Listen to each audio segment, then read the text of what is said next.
It's live. It's a late one. I was playing this earlier and I got frustrated because it was like, oh, in order to build interplanetary logistics networks, you need something called titanium alloy.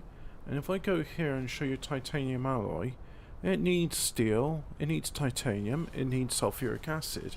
And I was like, well, there's no oil, nor is there water on Kelb 3, so I couldn't make titanium alloy over there. However, I've imported some titanium there, as you can see. I also imported some titanium over here, although there's none left now. I'll fix that. I will fix that. That's a good point. Oh yeah, I asked it to demand that substance. So anyway, I have now got a planetary logistics network set up, and it's not doing much at the moment because there's not much to add. But you see that? There's a shuttle, it's coming into land, and it's bringing electromagnetic turbines. There we go. So, 12 or more and in transit, it's saying. But here, I've got interplanetary an interplanetary thingy. It's not got any interplanetary shuttles, however I've built some. There we go, so I just popped them all in. There's all the shuttles. So I want it to, I demand titanium. So, for local supply, local demand. There we go. Yeah, that's all I want for the moment. So this is locally demanding titanium.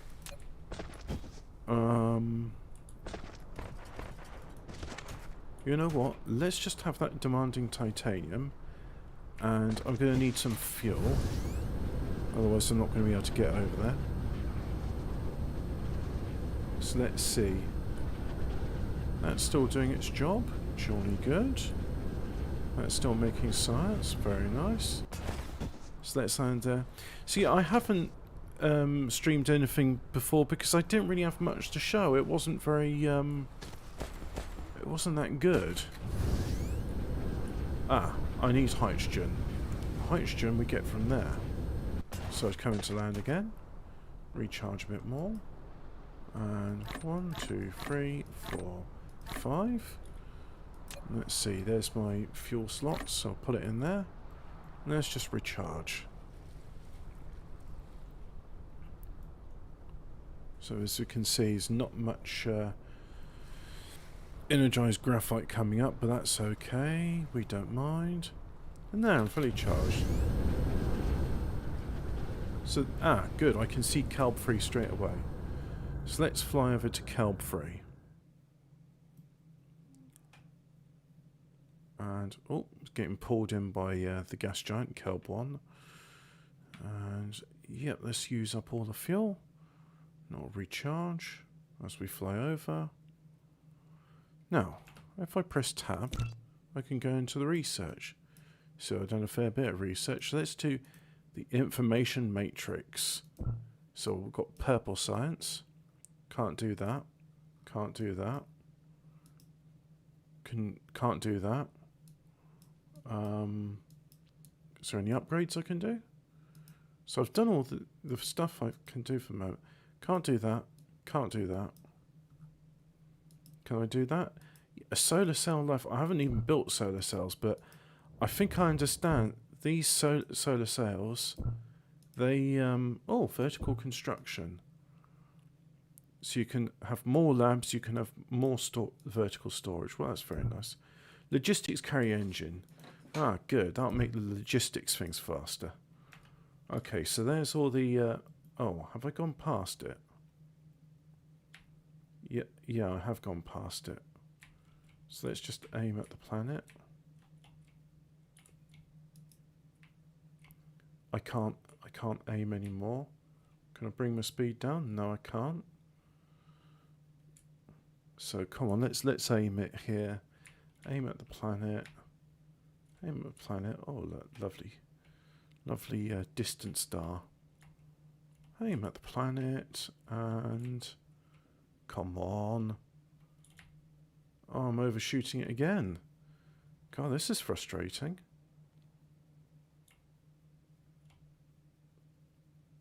You know what? There we go. That gets around such an annoying thing. Really, what you should be doing is focusing.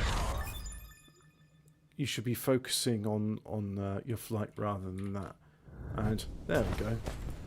So here I am at the planet, kelp free, and where do I need to go? I need to go where I'm mining titanium. Ah, look, there's a planetary logistics thingy. Well, that's just a local planet one. So what's that got? That's got titanium and it's got the other one. And over there, I think that's where I got a main titanium. I don't know, actually. It don't matter, because, look, I'll build an interstellar logistics station, like so.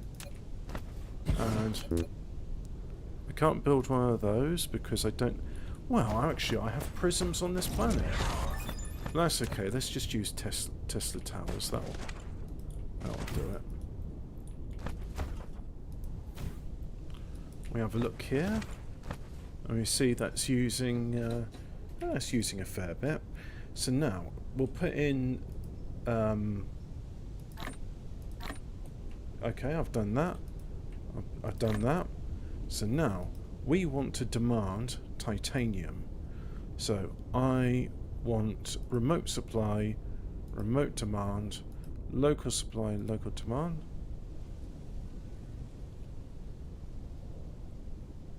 So now these are going off to collect titanium. So we see we got a... let's just do that. So we got titanium coming from there. That was our first titanium facility, which as you can see I've...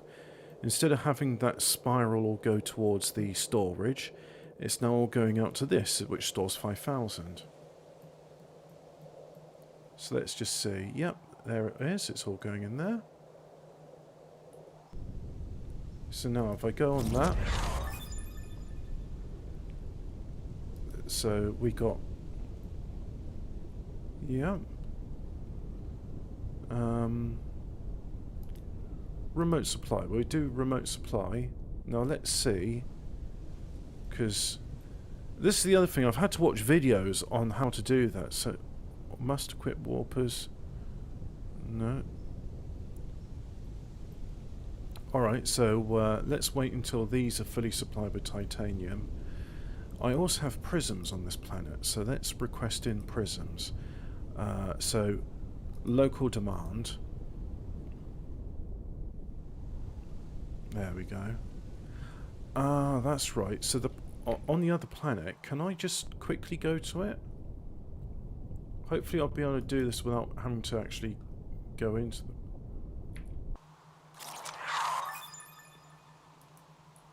Well, that's a bit of a nuisance. Surely I should be able to just remote click on something. Do I actually have to physically be there to do it?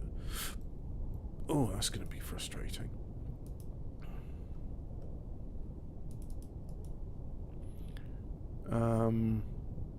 Follow rotation, lock north pole, following off. Yeah, I'm actually going to have to be at the planet, because...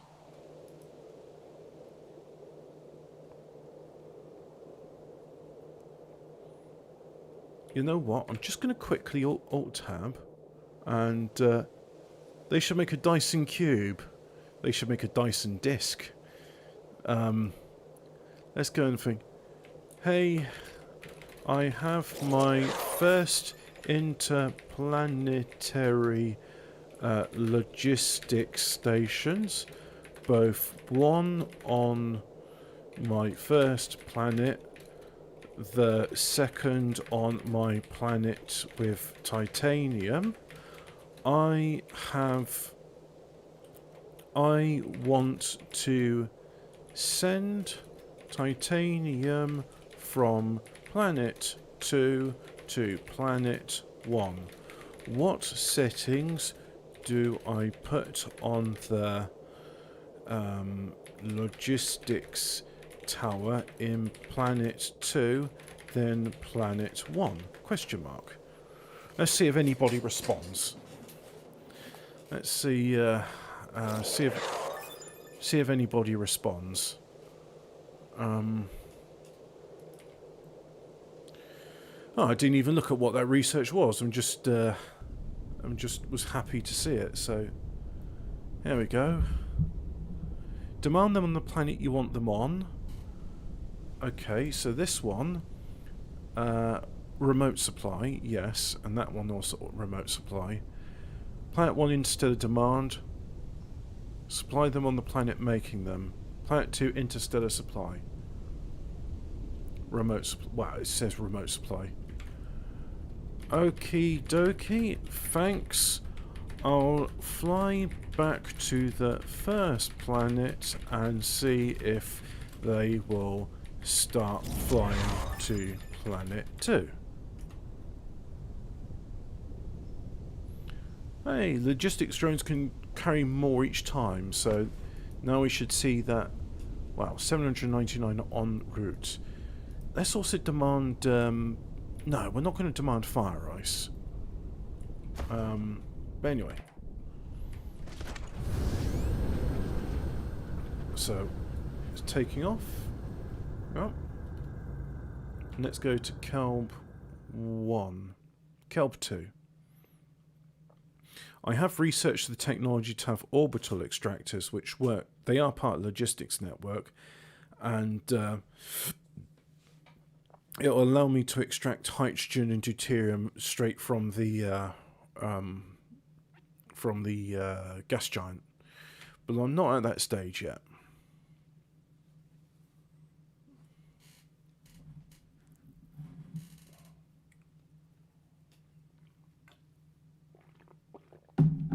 Ah, whoops. Aim towards the planet. And there's the North Pole. There we go.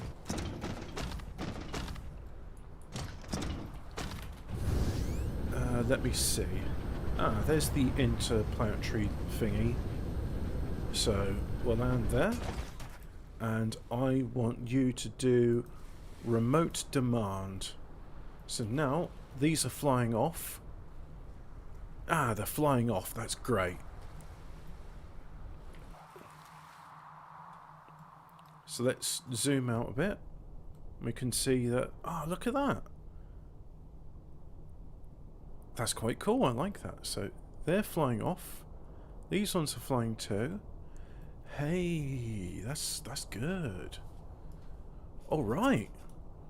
So I've now set up a trade route or a logistics network from Planet 1 and Planet 2. Oh, yeah. So you know what? I think very soon we're going to be at a stage where I'm going to be launching solar panels into space. And because if I look at if I come down onto the planet here, let's have a look at this. You can see it's still 100% satisfaction, but when those things come into land, I'm pretty sure they're going to demand a fair bit of energy to recharge their engines. So we can see there it goes. There's the fleet. They're coming, and yeah. All right. So, why is my end stream button in red? Oh, it's always been red. It just looks like a different shade of red. I'd be a bit worried for being a bit. Here, they're soon coming. Right, let's zoom in, shall we? And can I see anyone? Hey, look, there they are. Ah, they're coming. There they are. They're coming. So they're going down, yeah, and then they're going straight off again. What do they not need energy, or do they just get the energy straight away? How does that work? But anyway, so now we've got this, and we're going to say local supply of titanium. So now the logistics for the planet comes out, and look at that, a massive fleet of titanium on its way now. So let's follow these. Oh, I go a fair bit faster than those.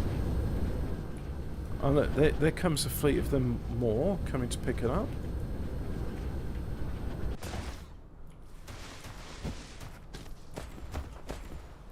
So in they go. They're coming into land, bringing titanium with them, and well, that's it. That's titanium in there, but it's not going anywhere. Why is that then? Oh, is that titanium going out there? No, that's graphene. So I demanded titanium, but I've not got... okay. Is this where titanium's supposed to come from? Let's try that again, shall we? So we want titanium. Do that. And now that there's titanium coming out. And hopefully I picked the right one. Yep, there's titanium. Ah, excellent. I love it when the plan comes together. Now we're cooking. We're cooking up some titanium alloy. Hey, how's about that? Titanium alloy. Titanium, baby. So there's the titanium alloy. It's going back in there. And you see, already minus 35 are in transit. How does that work? Does anybody know?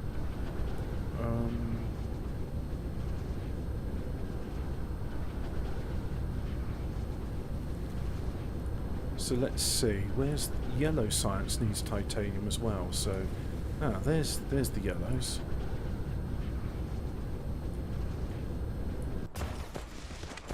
Okay. So we want titanium. And before, I was just putting titanium here in these storage facility. We're not going to do that. We're going to have a tower. So transportation, intraplanetary one, like so. So there we go. And we want a demand, local demand for titanium. Want you to demand, please. And there we go, put those in there. I think I was a bit enthusiastic with the logistic. I was thinking it's like Factorio. You want loads of the logistics. You don't need loads of the logistics. Anyway, we'll do that. And now we should see nothing's coming in because we ain't got that much titanium. But not to worry, because here comes another fleet. And as Kelb 2 and Kelb 3 come close together, these runs will become shorter and shorter. But, look, there they are, coming in. Like so. So let's see where the titanium's going to go now, if it's going to distribute itself evenly or not between the two. Yep, so look, I think they're going fairly evenly. Yeah, that's great. So now, I think what we should do here is dismantle all of that. Because look at this, right? I think this is good. So I'll take this this thing here and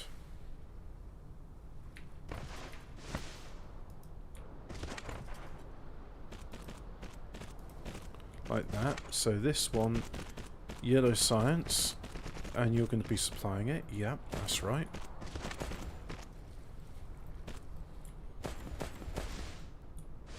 And here comes some titanium, where they're going to make titanium crystals. Yeah.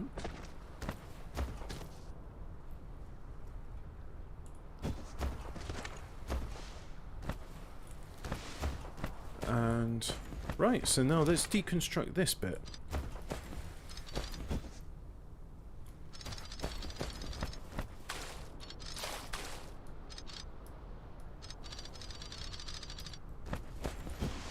Don't need long rows of that anymore. No, don't have any of those items.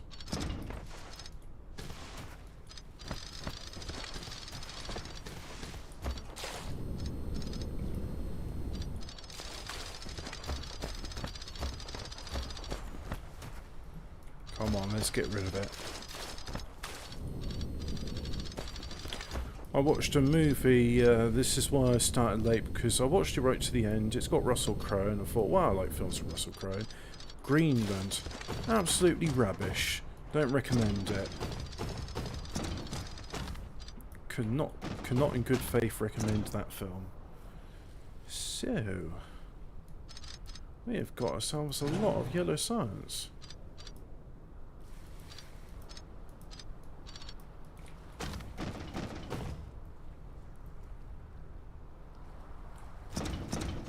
Yeah.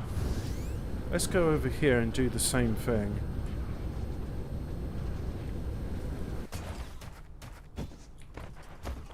So we just go stop there. Yeah. And I assume that's not building anything. Yeah, because of hydrogen, that's why. Yeah, there's only so much hydrogen coming in. Sorry about that.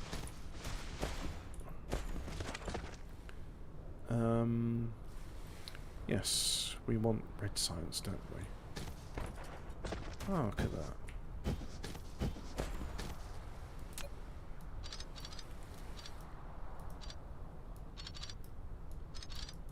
So, we want ourselves a transportation hub. Like this one. And actually, this will be good because I can start demanding... yeah, in fact, you know, that's a good point. Very good point.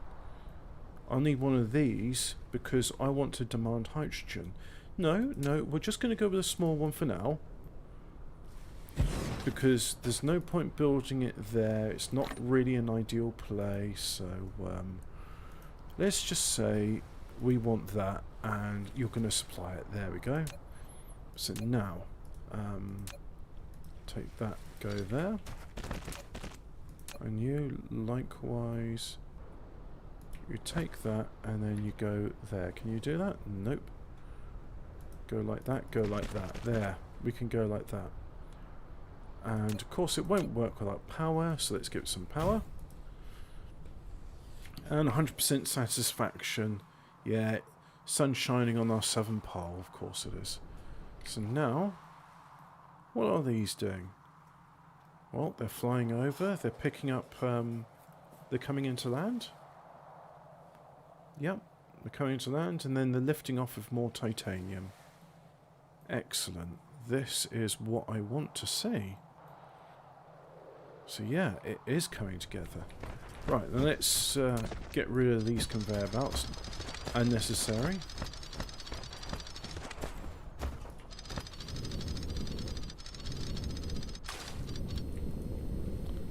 And let's just do that as well.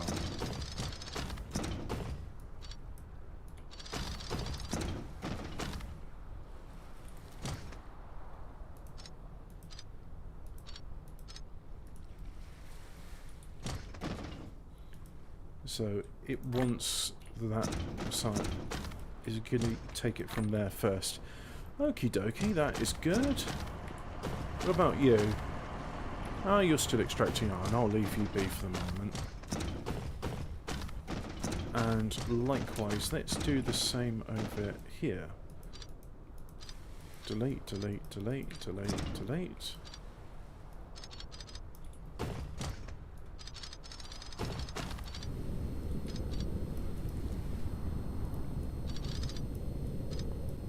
Because hey, I've got planetary logistics now. I don't need this.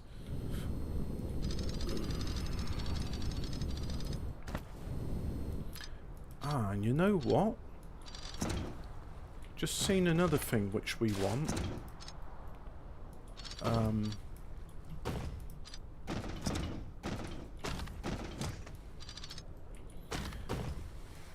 So one of these things isn't producing as much as I'd like it to. Now that's already full, so let's put another one. I can pop another one just there. Let's do that there. And that's saying it's not getting power, though I'm pretty sure I put it where the power network is. So do that, and I want you to supply blue science, please. So now, can I put that in there? No, it won't let me manually put things in. I'm used to that from Factorio, you see. A lot of things which I'm used to from Factorio is not necessarily so in this game, which does take some getting used to. It certainly does.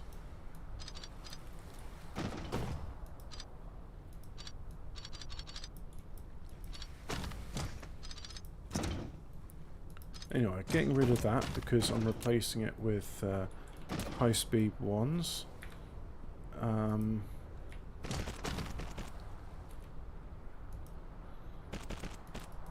There's a high-speed conveyor belt. Right. So that's that.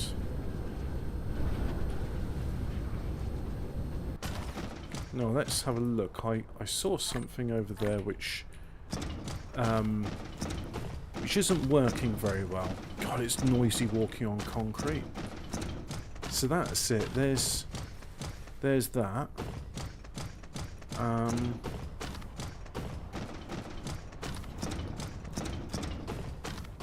So where does this... Ah, that's microcrystalline components, and it's not manufacturing much. It needs copper, and it needs high purity silicon. So we got high purity silicon being made on calb-free. So let's just have a look at this.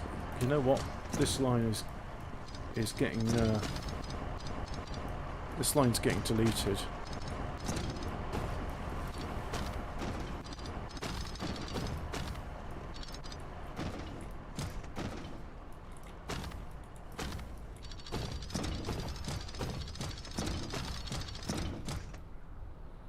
So we'll go here, delete all this.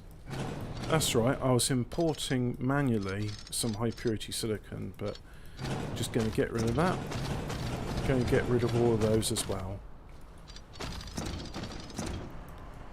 So now the stone doesn't need to go that far. Delete all of those up to there. Right. And oh, look at that! I picked up loads of stuff I don't need.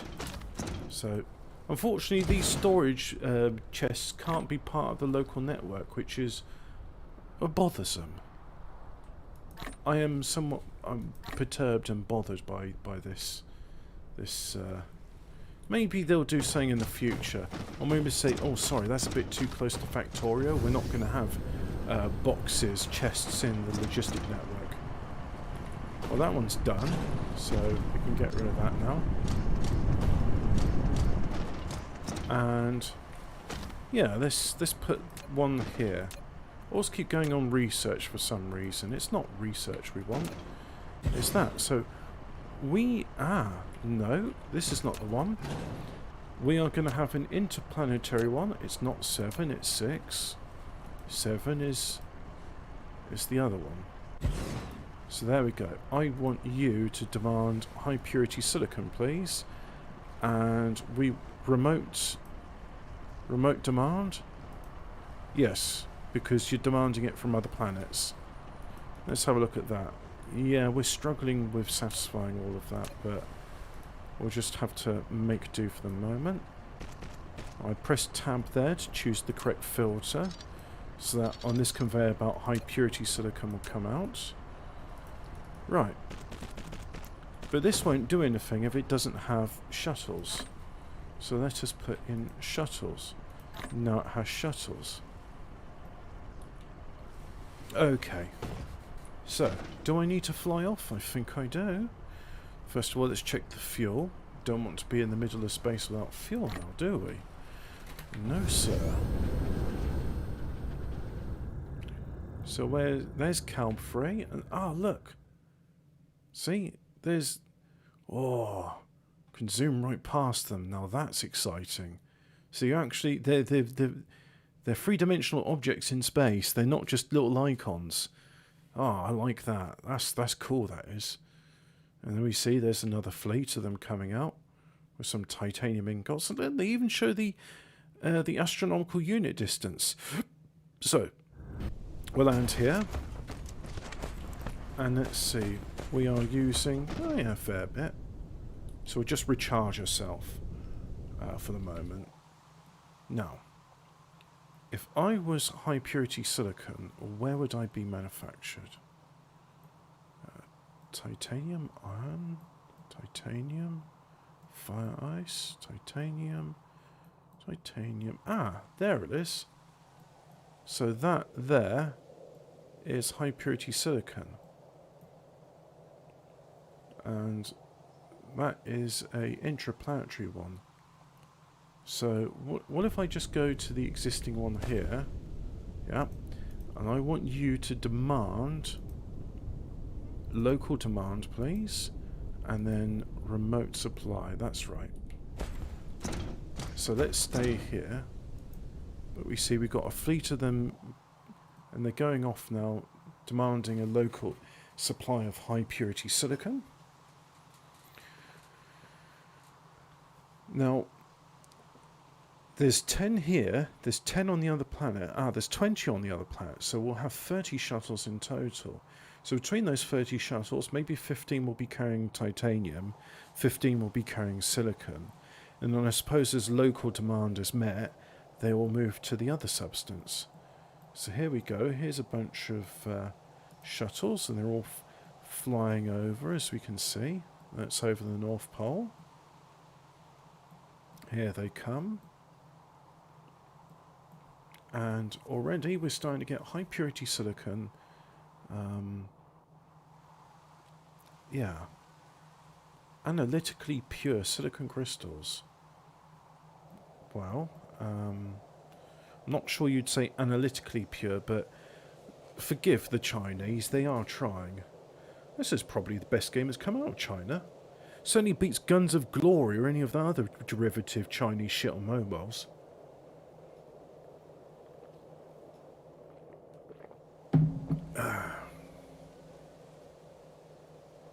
So now there's 800 in transit. And here comes some shuttles, they're landing. And we can see that one's loaded up titanium, that one's loaded up silicon. Uh-huh.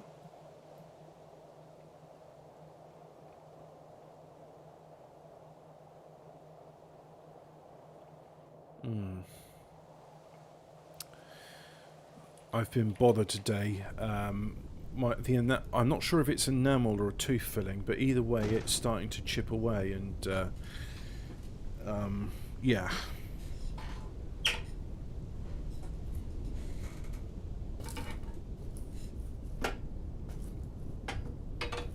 Little bit of a bother.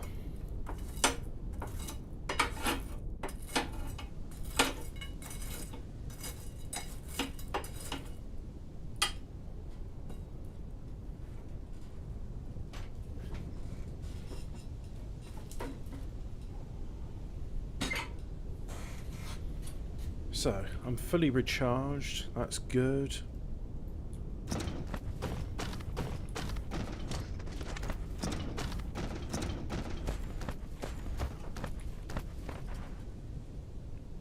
And that was coming into land, and then it's blasting off with titanium. Well, you know what?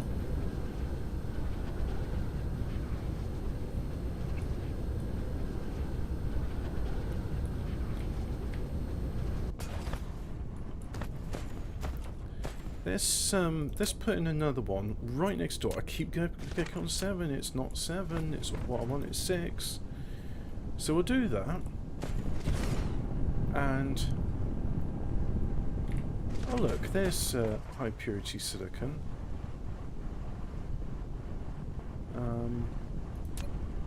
Can I?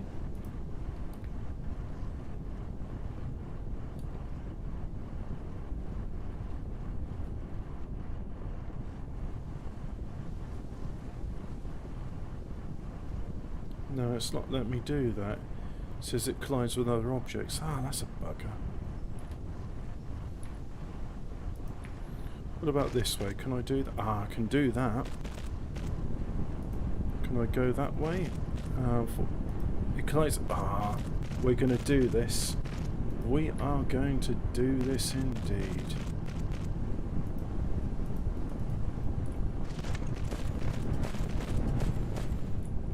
So this one, I want you to high purity silicon. Yep. So this is going to be local demand. put some shuttles in there, and some interplanetary ones. Right, so that is that's. Oh, and you got adjustment sliders. So minimum loads, distance to enable warp, 12 astronomical units. Yep, that's good.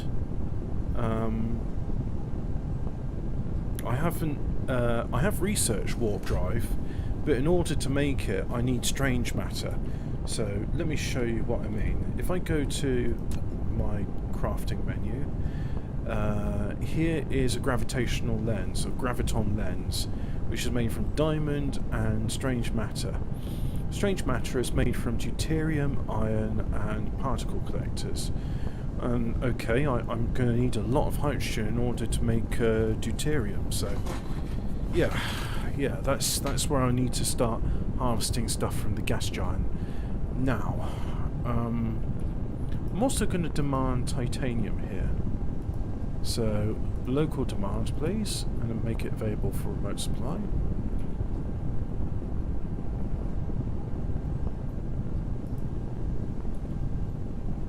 So now these ones are flying. Yeah, that's it. That's exactly what we want. So it's a bit silly. I mean, I could really just say, well, this one is now surplus to requirement, so why don't I just deconstruct it? But you know what? I'm going to keep it around because I like it. It amuses me. So now, let's go back to the other planet. And hey, I've got a stream of vessels to follow. So there's Calb 1, and there's Calb 2. It's 9 astronomical units away. It's quite short. I'm just going to zoom past those logistics vessels. Oh, look at that! How nice is that? We're getting somewhere now. I'll just go a bit to the side so that I don't crash into the gas giant. And, oh, getting pulled in by its gravitational pull. That's fine.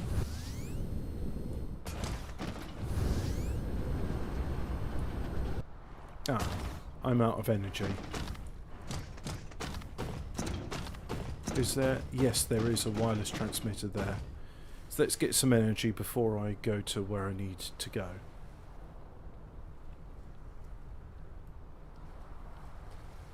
You know what? I think that is my filling which has come out. I can just feel it, and it's like, it distinctly feels like a hole, a circle. I'm going to have to be careful with that. Well, it's only for a few weeks, so it's not as if much decay can get in. Oh, man. Yeah. It's not nice walking around with the tooth with a hole in it. Bloody dentist put it in there. Didn't trust her. But at the time, you can't... When you're sort of laying in the dentist chair and... What do you do when you see, like, some sort of mystery meat woman? It's like, I'm a dentist, you know. It's like, oh, okay, well, you come highly recommended by my family, so it'd be a bit odd if I say, sorry, I'm not letting a coon touch my teeth. But in hindsight, I wish I had said, nah, I'm not letting a coon touch my teeth. Since then, I found a Welsh dentist, and he I have a lot more faith in.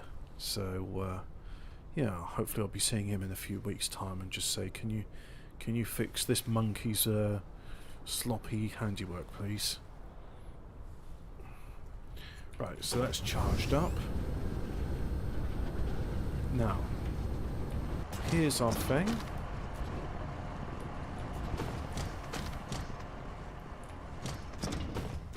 And out comes the high purity silicon. And it's going there to make microcrystalline circuits. Is that it? 22.5 a minute. Can I build more? No, I don't have the item on me. Maybe it's in one of these storage things. Oh, those smelters are noisy.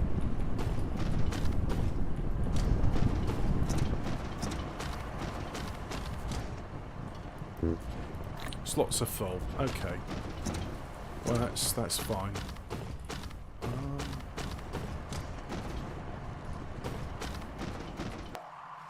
Let's zoom out. Let's just admire what's happened. So look at that. Can I click on one of these? No, it's not letting me click on them. So right, if I go back here, get away from these smelters, and if I look at my power demand, we're going to need a lot more power for the next stage. In fact, I was thinking to myself, well, what needs all this power? But the more advanced technology manufacturing does. So there's two things. I need a solar cell, but then I need to launch it into space. So I need to make a solar cell. I'm going to need this, which is a photon combiner, and graphene. So what's a photon combiner? A photon combiner is prism, and it's circuit board. Right. So I've got circuit boards in this area, so we're going to start here.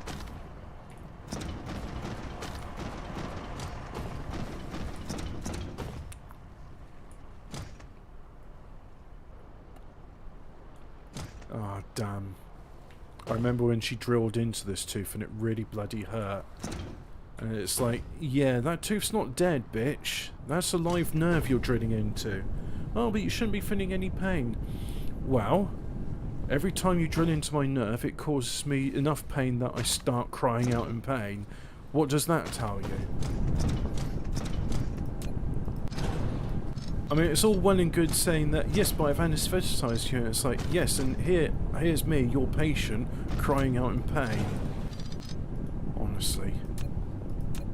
I'm getting some horrible memories now of incompetent dentistry, which I would have liked to have forgotten, but I'm unable to, thanks to... You know what? I can understand now why people... I've never had, like, bad experiences at the dentist before. Before then, I had a good dentist, and he was like a proper old school, and he did his job competently, and so I've never been frightful of the dentist before. But thanks to that horrible experience, it's like, yeah, I can understand why people get scared at the dentist now, because I have had a traumatic experience there. So thank you, woman. Now, demand prisms, please, and remote demand. So now there's 400, 800, 1200, 1600, 1800. So if we do that, we can see they've launched into orbit. Yep. So now,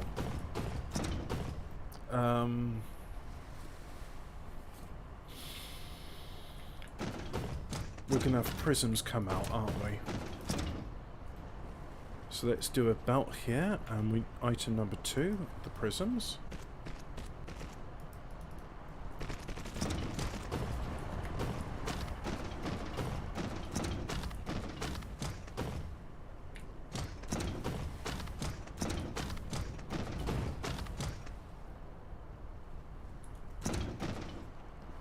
Well, okay, that's reassuring. At least it's nice to know it's not my own enamel that's disintegrated, but rather it's their sloppy fucking job. God. I am annoyed at... Especially considering the sort of money I paid to have that filling done, and the pain it caused me. It's just... So, that was a waste of money then.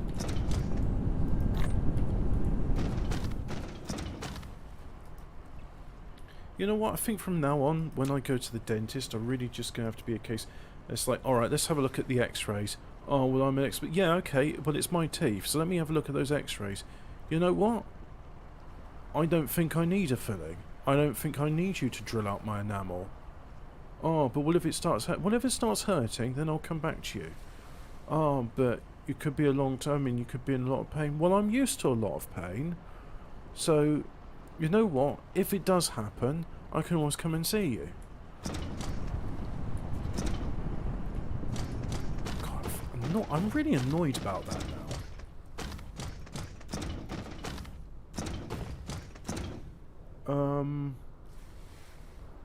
God, yeah, it's got to the point where it's made me like, forget that what I was doing. So this, I want graphene, please, and local demand. Remote storage. Yeah, because we don't want to supply it. I suppose we could offer it for remote supply. That's not what we want at the moment. What we want is graphene to come in. So here comes graphene from down south. Down south. I still need some assemblers.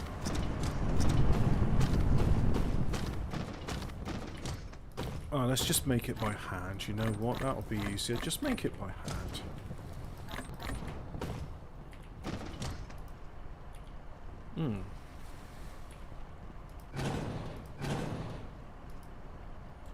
Yep, I'm pretty low on those substances now.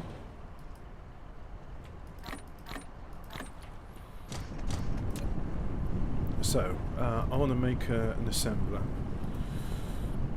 Still not doing the assembling machine part 2. I could do that with some graphene, but anyway, let's make assemblers.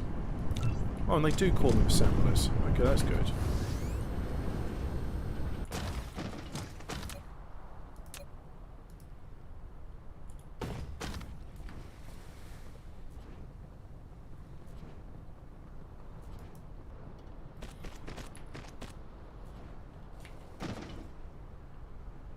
Oh, angle too steep again.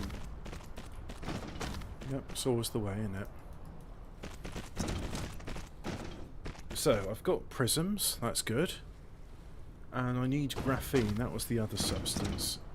So let me just double check this recipe which I'm looking at for this. What is it I'm building? A solar cell? That's right, so it's a photon combiner. So I need circuit board. Right. That's circuit board. So.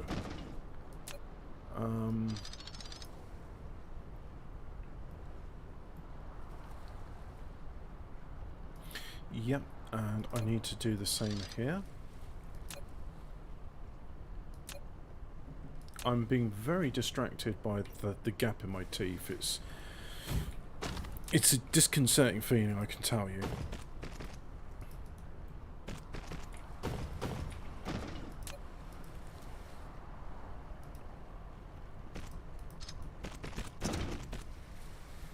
Right.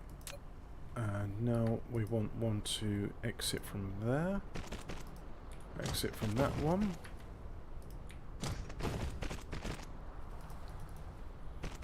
Now, just double check, have I got it the right way round? Let's see, so I want to make the photon combiner. There's an advanced one where you make optical grating crystal, where we don't have those, so we've got prism. We've got that, so we need 2 prisms and 1 circuit board. Right. Have I got enough room there to do it? Not really is the answer. Oh, but look, I can take circuit boards from there. I don't need to do that.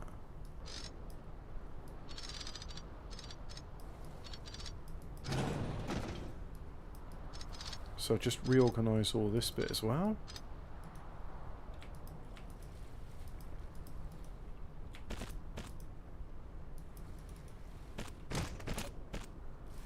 So now, pop one there, like so.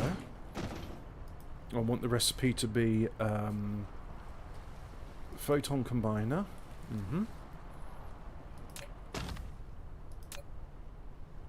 I wonder what those photon combiners were for. And now we're finally starting to get to the stage where we may see the beginnings of a Dyson swarm. I don't know about you, but I'm excited about this. After all, the name of the game is Dyson Sphere Program. So if you're making a Dyson swarm, you're on your...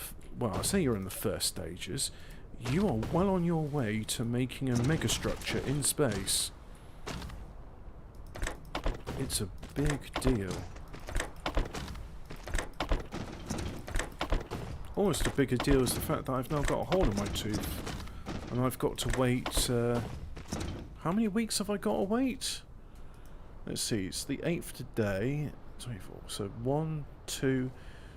2 weeks and 2 days before I can... before I get seen.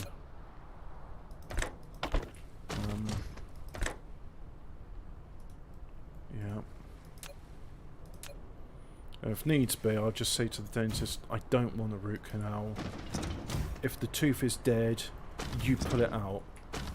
I mean, if you had a dead kidney, you wouldn't say, yeah, well, can you just, like, scoop out all the rotten bits and then fill it up with plastic or something? No, you'd have the kidney removed. Because, what happens if I keep that kidney in? Well, it'll necrotize, and then the necrosis will cause sepsis, and then the septicemia will kill you. So what happens if a tooth dies? Well, it necrotizes, and then the rot spreads to other teeth, and that can lead to sepsis and abscess in your jaw, which can then go pierce your blood-brain barrier, and then you die. So why do we keep the teeth in when they're dead? Because it's your tooth, and you can keep a corpse of a tooth in? Nah, it's bullshit. Don't do it. I oppose root canals. If an organ is faulty and it can't be healed, then it must be removed before it spreads its infection to the rest of the body. And sorry if that's upsetting to anybody, but you know what it is? Do you ever have that thing where you're injured or you're ill? It makes you morbid and you start thinking of morbid things. Yeah, sorry. I'm got that sort of mood now. Appreciate it's not what you want when you're trying to watch an entertaining stream and you want to see this Dyson swan thing and it's like, Hobbit, why do you keep talking about your health? Wow. Fact is, not much is going on right now and don't have many interesting things. Okay, so let's talk about something more interesting than my tooth. The whole tooth, and nothing but the tooth. I used to go horse riding, and I won't say the horse's name. Don't want him to get doxed, although I'm sure he's wood glue somewhere now. Loved that horse. He was a stallion, wasn't a gelding, was a proper like. Yeah, I'm a... You know, that sort of... and one day, because I was about... I was, yeah, probably about 6 or 7 at the time. One day, I'm riding him, can't find the stirrups for my saddle, so that's the first error. And nobody at the stable says, well, watch out, because he is a stallion, and the mares are in the heat, so he's feeling fresh. All I was told is, yeah, he's feeling fresh today. So, it really should have been a case of, hey, Hobbit, you're an inexperienced rider. Maybe, you know what, just today, just don't ride, just, you know, just maybe look at the horses, scoop them out, just don't do any of the riding. But I just got a message from someone saying they appreciate the joke, and but anyway, I got on him, and I've never been faster than a trot before. Well, no, that's not true. Once I was with a more experienced rider, and I was riding on the horse's kidneys, and went to a canter, and the horse's name, let's call him Evade. There we go. I want to protect his identity, you see. Even though, as I said, he's probably wood glue by now. And this horse, he thought, you know what, Hobbit, this might be the only time in his life he actually ever gets to experience what galloping on a horse is like. And I can tell you now, when you're on an absolutely massive Shire stallion, I mean the sort that King Henry VIII would ride into battle, were they riding on a Shire stallion? Well, it was certainly big enough to be it, but maybe the temperament wouldn't have been right. I can tell you now, when you're riding on a horse like that, and the gallop, it's bloody terrifying. I mean, of course, I've been at those speeds before, been in the car, and in fact faster still, and you're faster still on an airplane, but when you're on a horse and you're clinging on for literal dear life, it is an exhilarating experience. Unfortunately, I wasn't strong enough to keep on the horse. I was falling down, and I was like, sooner or later I'm going to be on his belly, and I'm going to fall, and his hooves could come crashing into me, and then I'll be dead. So I had to do one of the hardest decisions of my life at the time, which was, if I don't throw myself off this horse, I'm going to die. But if I throw myself off this horse, he's going fast, it's going to hurt. So I didn't think much about it. I didn't think, well, maybe if I throw myself backwards, it will counteract some of the speed. Either way, threw myself off the horse, tumbled, didn't break any bones, but my guts went up into my ribs, and that really hurt. Oh yeah, that was not a pleasant experience, I can tell you. Cried a lot, evade, came back round, and he sort of looked at me to say, yeah, sorry guy, but I'm really horny. I just said to him, you bastard, I'm never riding you again. And to this day I regret that. I've never been on a horse since then. I have ridden a few donkeys. But yeah, so it's been 30 years since I've been on a horse, and there's been a few times when I've been. This was a really annoying thing. I used to work in a village which was known for breeding horses, and I drive past all these people very carefully, always respectful to the horse riders, just like, so, oh, that's a beautiful creature you got there, beautiful beast. And it's like, oh, thank you. It's like, oh, you know, I'd like to be in the saddle. It's my horse. And it's like, yeah, I know. It's like when someone's driving past in their Jaguar, and it's like, oh, that's a beautiful car. Well, thank you. I'd love to drive it. No. Oh, that's a nice single-engined aircraft you got there. Yeah, I'd love to fly it. Well, have you got a pilot's license? Do you know how to fly it? No, I've done a simulator a couple of hours. It's just... Yeah, but I'd love to go horse riding again. I really would. Funny enough, Professor Nutt, because I was talking about this on, I think it was the Sunday show, and we're talking about the relative harm of drugs, and Professor Nutt, he got lambasted in... let's just move away from those spouters because it's bloody noisy. Absolutely lambasted in the press because he was saying, well, I've looked at the statistics of injuries caused from the use of ecstasy as opposed to injuries caused from horse riding and various other things. Just, you know, he's the sort of person that looked at statistics and graphs and harm and injuries caused. He says, statistically speaking, using ecstasy recreationally is about as dangerous as horse riding. And people's like, oh, that's terribly irresponsible. How could he say such a thing? I was like, yeah, but have you ever ridden a horse before? It's not a completely risk-free activity. I mean, I've known people that have been thrown from the horse and broken their necks. Or not died, but been paralysed from the neck down and lived the rest of their life as a quadriplegic. I mean, that is a miserable existence. And I mean, I know a few people which I'd say they are worse for wear for taking ecstasy, but I don't know anyone that's made a quadriplegic from taking it. So I think Professor Nutt was being very conservative there, saying that it's about as dangerous as horse riding. Then again, he may have seen more cases of ecstasy injuries than I have. I mean, do they end up... Because, I mean, it is a bad substance. I mean, I also have experience, not just of horse riding, but of taking ecstasy, and, God, it was a really unpleasant experience. I had no desire to go into any nightclub and listen to shitty music.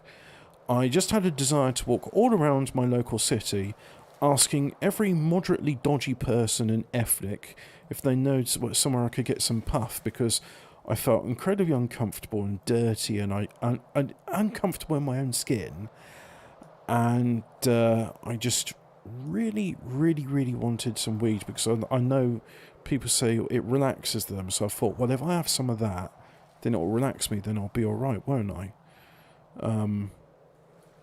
Not sure that was the most sensible thing, but there again, you see, my judgment was impaired because I was under the influence of ecstasy.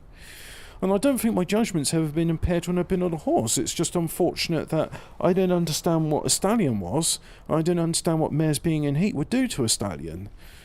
But dodge... Oh dear, I've just doxed the horse. Evade, if you're listening, if you're up there in heaven. Thanks for introducing me to what a gallop was. I really, really, really wish I could have found my stirrups that day. I think I'd have enjoyed it a lot. And I think I'd have probably stayed on until you got bored of galloping around. Yeah. So yeah, that was a fun experience. So now, I've got photon combiners, and I want to make solar cells, don't I? So I know graphene is down here, so let's go to the south. Yep. It's around here somewhere. So what's happening over here? This is supplying things. It's supplying graphene. And the graphene... Where's the graphene going? Well, these have all got graphene, right? Yeah, these have all got graphene. So they're all going over here. So I've got those there, and I've got those there. So the graphene's being demanded there. Is it? Oh, you know what? Who actually knows? And what does it matter? So if I go to... No, it's not reason. Why do I keep thinking it's that one? Eventually I'll figure it out. But we'll just build one of these.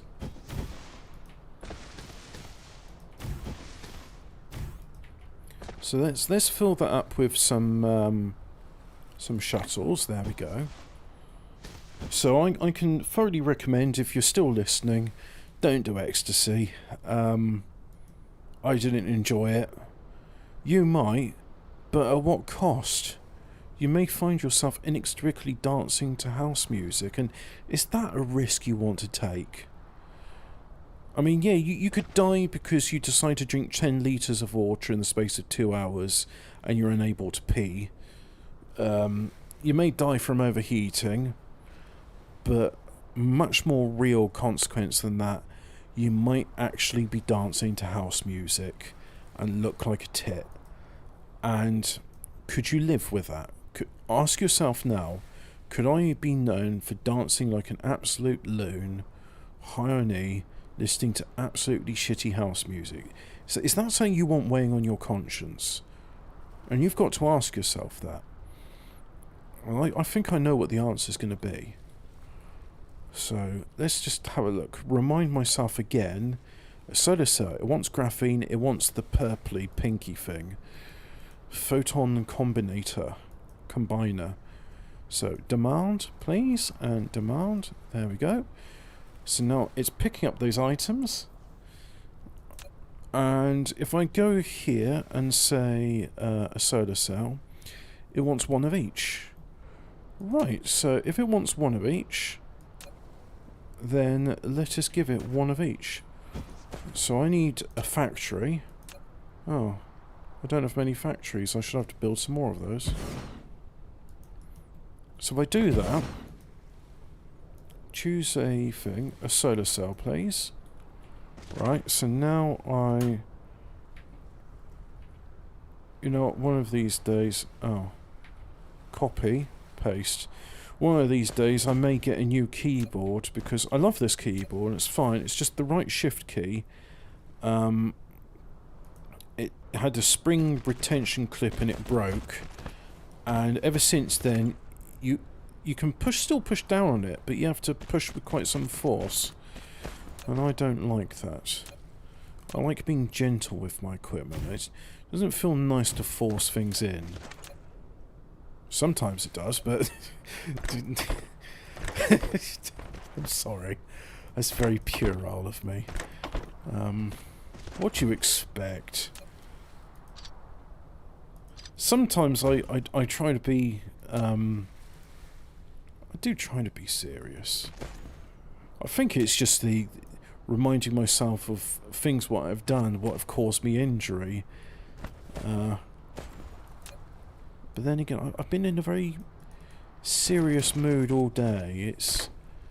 It's not nice when you have dreams about your teeth crumbling, and then you look up dream meanings, and then you see, oh, it's a sign that you fear your incoming mortality, and you know you're getting old, and then it happens for real. Except I'm very pleased to know that my enamel's fine. It's just some bastard chance. I was just like, £180, please. Ah, I promised I wouldn't talk about my teeth anymore. It's just very annoying, it is. Oh, titanium glass. Cool. I suppose that'll be used for something in the Dyson sphere. But anyway, we're making solar sails. And you know what? It's going completely the wrong way. So don't go that way. Go the other way, please.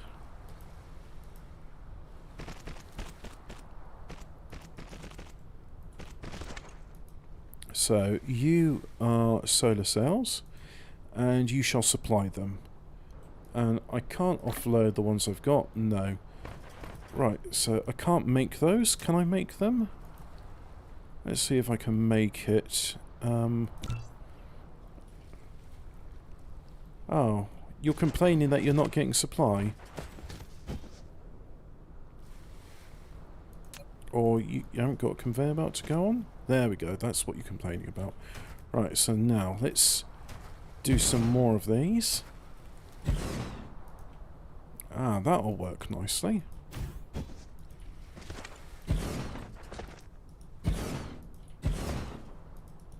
Again. And then I think I'll do 1, 2, 3. There. Lovely and a jubbly. So we'll put that... Oh, can't put it in there. Of course, because I'm going up to a different latitude. Yeah, so it's why you shouldn't do north-south builds, as I'm doing. You should do east-west builds. Okay, yeah, well, it's got idiosyncrasies. I mean, it's trying to fit a square map onto a sphere, so...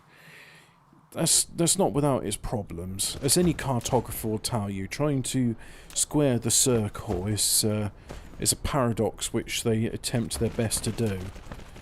And it causes quite some consternations with some people claiming that Africa is the wrong size.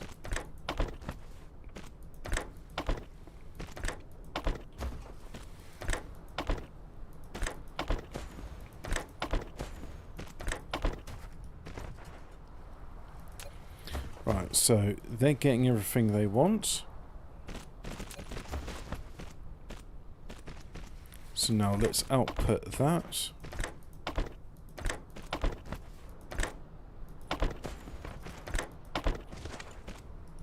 There we go, those are now outputting. And this will make us 11.3 a minute. Wow, that's a decent rate. I mean, what have I got in there now? I've got myself 160. That's a good thing. So now, I'm not going to be able to launch them in space by hand. I'm going to need something which is totally not a railgun. It's this thing here, the EM rail projector. I'm going to need steel, and I'm going to need the super magnets, which need energetic graphite, so I can build that by hand. Right, let's get some energetic graphite.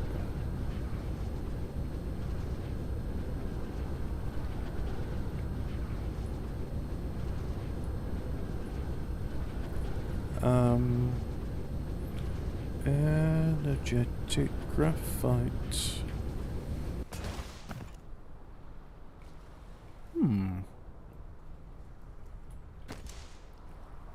what if I had... now I understand how to use these logistics things. I'm very tempted to say, yeah, I'm going to have a... I'm going to have yeah, you know what? I'm going to do it. I'm going to have another thing. It's going to happen now.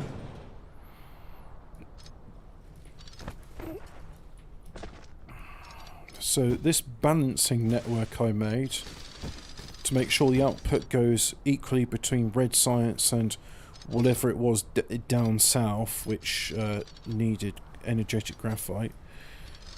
Well, that goes away now because we're transitioning into a new meta system. So, no, it's not research, it's transportation. Get it right. Hobbit. Oh, but you're a hobbit. You could have ridden this. Yeah, I could have ridden this. Like, but then again, Indians ride on elephants, so you know this. It's not a case of. And jockeys ride on absolutely massive steeds, don't they? And they're tiny creatures. No, I never became a jockey.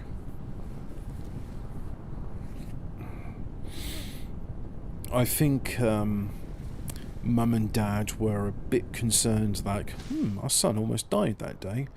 Yeah. Hey son, do you want to do horse riding? No. Oh, okay. They didn't challenge me. They didn't push me to do it. So. But like I said, I've been happy to ride creatures since then. I just wish. Oh, I do wish I could ride a horse again. Maybe I will sometime before I die.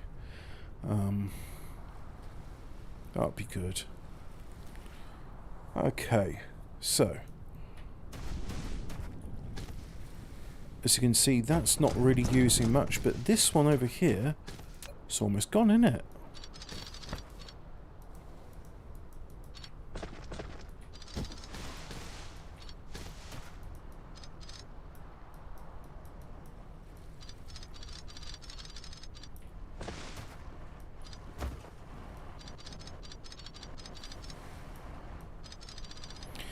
Interesting how whenever I do this, it resets the sound that's playing. Maybe it's a limitation of the game engine. Who knows? Maybe it's a limitation of the programmer's scope. I think they're doing very well though, so I'm not complaining. Minor things like this, and bear in mind, this is an early access game. As at 0.6, which... for saying that's not even halfway... Well, it's halfway done. That is... Wow, I think this is... Is it the best early access game I've played? No, because I played Factorio as an early access game, so there's that. Oh, look at that. That's not necessary, so... What's that getting... Where's that getting energized graphite from?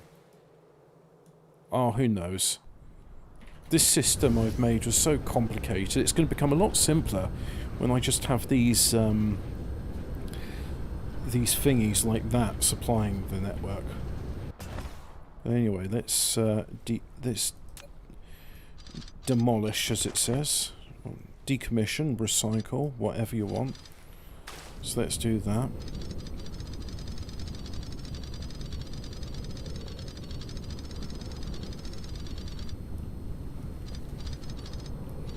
I saw, for the first time in my life, I actually watched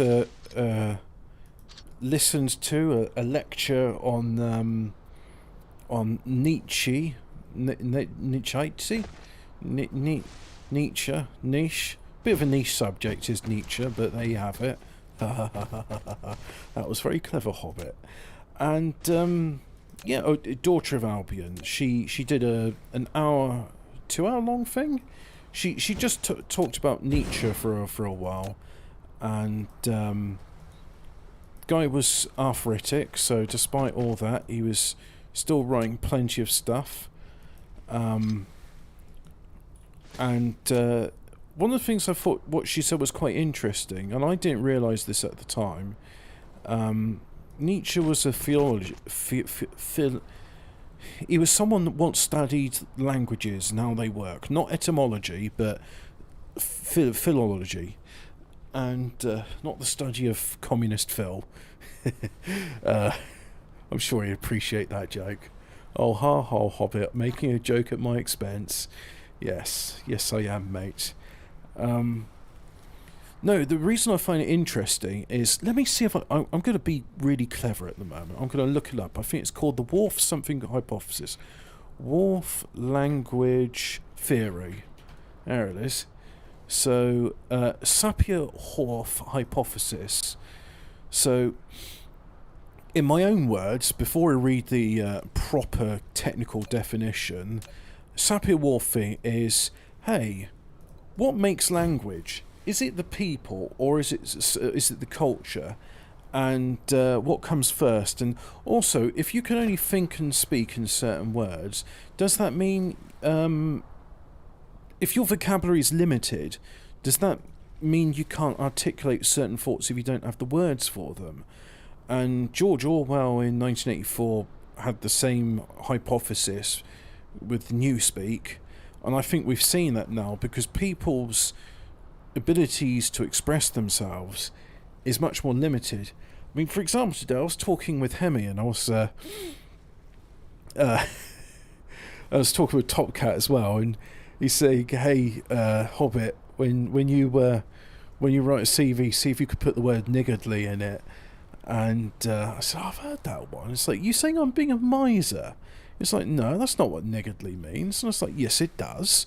And I looked it up, and lo and behold, niggardly means you are really unwilling to part with money. And I think I've got that right. But anyway, let's have a look at the proper definition of the Sapir-Whorf hypothesis. Then I'll go back to Nietzsche. The Sapir-Whorf hypothesis is the linguistic theory that the asemantic structure of a language shapes or limits the ways in which a speaker forms conceptions of the world. It came about in 1929. The theory is named after American anthropological linguist Edward Sapir and his student Benjamin Whorf. It is also known as the theory of linguistic relativity, linguistic relativism, linguistic determinism, Whorfian hypothesis, and Whorfianism. So yeah, it's a very interesting theory. And why is it very interesting? Because, for example, if you watch Deutsche Albion's thing on Nietzsche, and it talks about how the Übermensch is translated as Superman, but really the literal translation of it is Overman. And I immediately started thinking of there was this game I liked playing called Beneath a Steel Sky. And so what's that line doing? That line's going there, and it's making that, well, yeah, okay, I'm going to put a planetary thing in there, and I'm going to disconnect it. So let's just disconnect that right now. And then this one here, it doesn't need it to come out, so I'm going to do another one. Okay, let's do another one. Just going to disconnect this line. So yeah, it means Overman. And, well, I don't understand enough of German to know what an Overman is. But it's certainly different to the term Superman. And I have this with the same with French. For example, idioms. Idioms, if you can understand an idiom in a language, then you understand that language. We have an idiom in English saying, it's so quiet, you could hear a pin drop. And I don't know about you, but pins, when they drop, it makes a fair bit of noise. But mind you, I can understand that, why it would, like, that's a way to say that thing's quiet. I'm just going to leave these lines for the moment. But if you were to now bear in mind, my French is not perfect, okay? But if you were to literally translate, so quiet you could hear a pin drop, How would you say so quiet? Tellement... Il fait tellement tranquille. It makes so tranquil qu'on peut attendre une aiguille qui tombe. That you can hear a needle that falls. And that's the closest literal translation I can think of it. But you see, I've said that phrase, and then my family look at me and it's like, what did you just say? What? Why? Well, that's a weird expression. Why would you say that? And they're saying, oh, you mean it's so quiet you could hear a fly? What? Yeah, because the French one is like, no, it's not so quiet you could hear a fly. It's so quiet you could hear a flying fly. Il fait tellement calme, il fait tellement tranquille, calm, tranquil, either one, que tu peux attendre une mouche volante. So you could hear a fly flying, a flying fly. But they say mouche, that's the noun, and then volant, flying. So I think it's very important when translating. I know proper translators would say, no, you'd never do that. You have to get the syntax and grammar into the language you're translating to. You can't just one-to-one copy the syntax. And I thought, well, why not? I mean, it's not impossible to understand something with syntax and grammar that's a bit screwy. Yoda proved that in Star Wars. Again, I keep pressing on 7 and it's 6. So yeah, we'll do that. And we'll have filter of being number 1. And we demand energetic graphite. There we go. And I'm demanding it. So we'll just say we prefer that it comes from there first. And we'll put some of those in, like so. Yep. So yeah, idioms are a challenge to translate, because if you like idioms, it's the same with jokes as well. There are certain jokes they can't be translated because you really have to. And that was the thing. I was watching a French stand-up comedian called Dudonné, and Dudonné has reached some controversy because, like the point of all comedy is you criticise things, and like the court jester, you can be incredibly rude and you can criticise people in power. Well, yes, up to a certain point, and then it turns out there's actually a protected element of society, especially in French society, which you cannot criticise. And Dudonné criticised them, and since then he's been blacklisted. And I've spoken with some family about it, and it's like, oh, you know he's racist. And it's like, yeah, but he's funny. Oh, yeah, but you're not allowed to laugh at his old work because that was his old work, and now he's racist. It's like, yeah, but before then he was doing stuff and it wasn't racist and it was funny. Yes, but no, you can't, like, it's politically incorrect. And I just thought this was interesting, and I said, because the thing is, like, well, look, I don't really understand what he's talking about, but some of the bits are very funny. I mean, I was watching, he was doing this stand-up, and he was telling all these stories, and he was doing it in various accents of various people throughout France, and I thought it was very good, because I was like, yeah, actually, I know what he's talking about. I've seen that character before. I don't know what that character is, but, that one's a Marseillan. So I'm getting away from the point there. Wow. Is there anybody here which hasn't seen Daughter? I think I'm probably the last person to be like, hey, there's this YouTuber I found called Daughter of Albion. She does these talks about things which I'm interested in. And it's like, yes. She said to me, it's like, about 18 months too late. And it's like, I'm sorry, I'm very slow with this. I didn't see you doing any videos about tool restoration, so I wasn't interested. But then I thought, actually, you know what? This is kind of interesting. It doesn't always have to be about practical things. And then I was like, yeah, I am interested in etymology. It's a fascinating subject.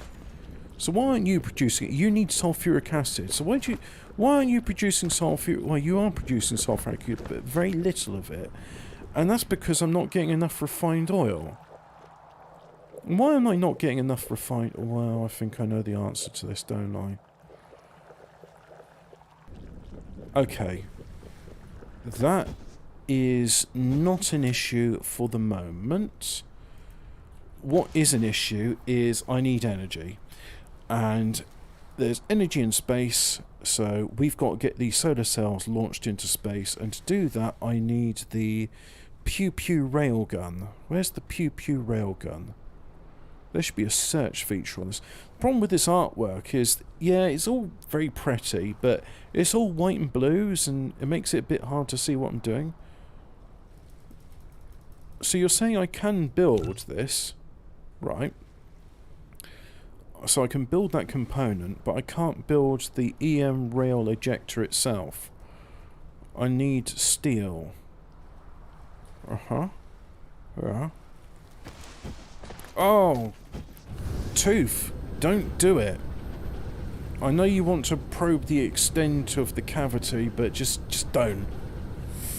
Not tooth, rather, my tongue. It just, it's like, hey, you haven't talked about horses or ecstasy or philology for a bit. Do you want to poke this tooth and remind yourself that, yep, that hole's still there? Well, why do we do that? Is this just a thing which is unique to me, or is this something which is common amongst people, where when you have something new in your mouth, your tongue keeps poking against it to see if it can sort it out and make it right again?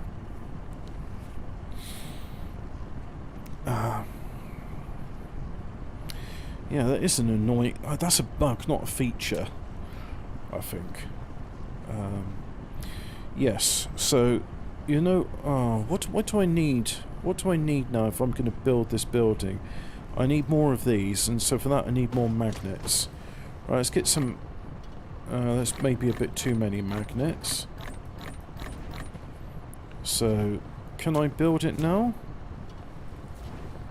I want the Pew Pew railgun. Give me a Pew Pew railgun. I can build one. So, what do I...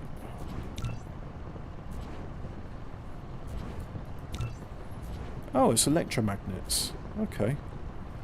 I need some more of those. What do I need for those? I need all of that. And you're saying I can't build all of that because lack of material. Oh, I lack the iron, don't I?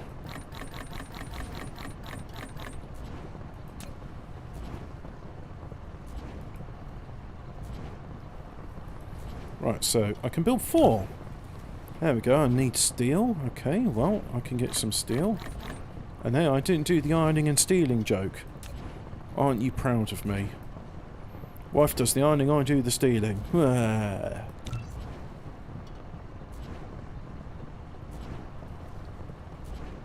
think 8 is a good number, so we'll build one more, and in order to build one more, we need more of those damn things. Okay, so I'm lacking copper, that's what I'm lacking.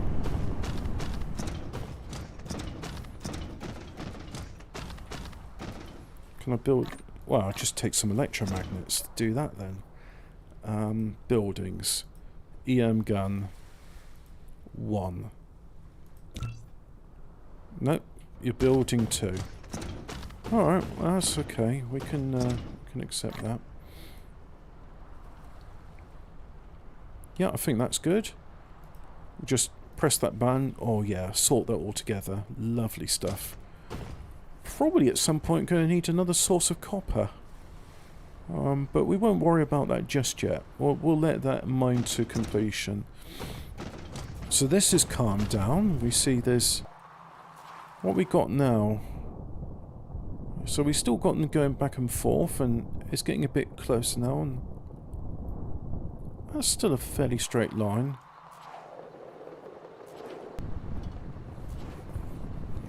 Rightio. So, I've built all of those. Let us go to the South Pole.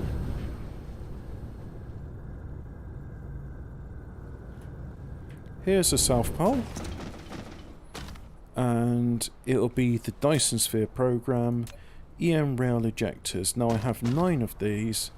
I'll have 8 cardinal points, so well, we'll see what we can do, eh? So put one in there, one in there. An EM rail ejector. You have taken the first step to build the Dyson Sphere. Now you can use it to send solar sails into space for forming the Dyson Swarm. Each EM rail ejector requires to set up orbit and supply with solar sails. Also, you can use copy and paste to set orbits. If you want a Dyson Swarm orbit become more diversified, you can click the Dyson Sphere button in the lower left corner of the screen to open the Dyson Sphere panel. Make your customization however you want.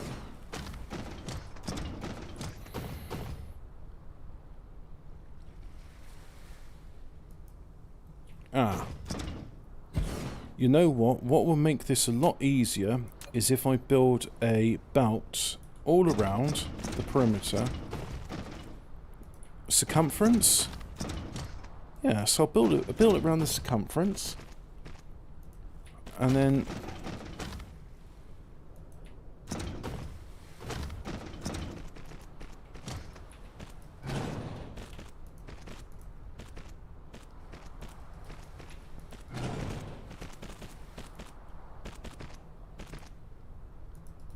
right, so there we go. Got one all around the circumference. Can have one of these long-range ones right in the middle there, like so. And let's have some more of these. So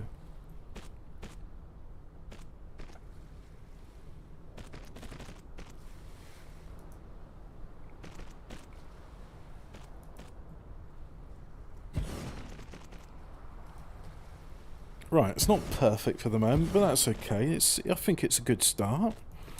So now we get some power to those. So at the moment, all I have is solar power and coal power in my thing. I don't. That's the only. Oh, and I've also got some wind turbines as well. There's no diesel generators for my wind turbines, so there's nothing to do load balancing. It's just the coal. Anyway, these are...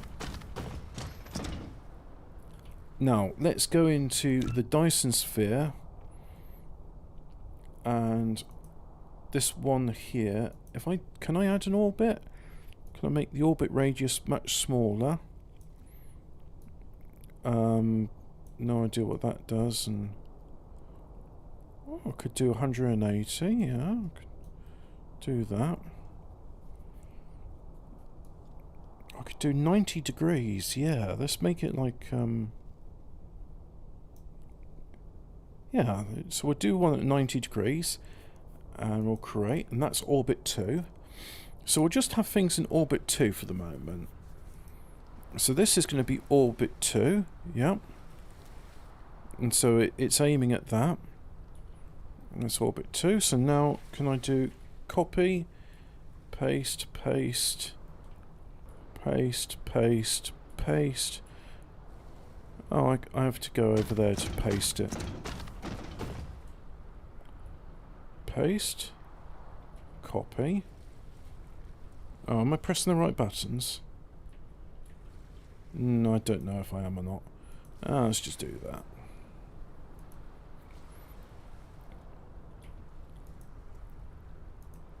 Now, the target pitch angle is minus 42 degrees, so it's going minus 43, so it's increasing.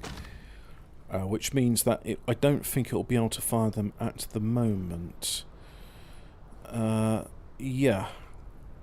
Oh no, that's right. Look, so the sun is probably... Well, okay, there it is. There's the sun, it's over there. So they can't shoot things into that orbit yet. And they won't be able to shoot anything if I don't put some stuff in there. So let's have that there. Do that. And let's have that go to there. There's my solar cells. So I'll put some solar cells in. And they're going in very slowly, but that's okay. Logistics. We'll have the fast inserters, or sorters as they call them. So pop that there. Pop that there. Pop it there. Pop it there. Pop it there. Pop it there. Pop it there. So now these have got, so it's flashing. And it's pitch limit, it says. So can't do any pitching at the moment.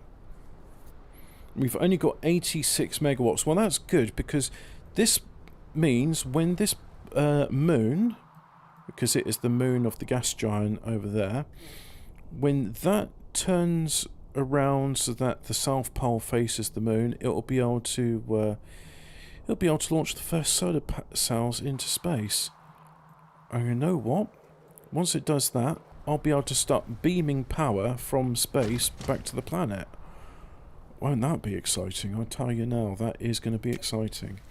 So I need one of these, and I lack all the materials needed. Photon gammas, supermagnet rings, high purity silicon, but all of that's on the planet. And speaking of which, no, not research, it's transportation. One of these interplanetary hubs, there we go. You know what? Doesn't need to be symmetrical, just needs to be functional. So I'll pop it there. Oh, that's the interstellar one. No, I don't want that. Not research, transport, interplanetary.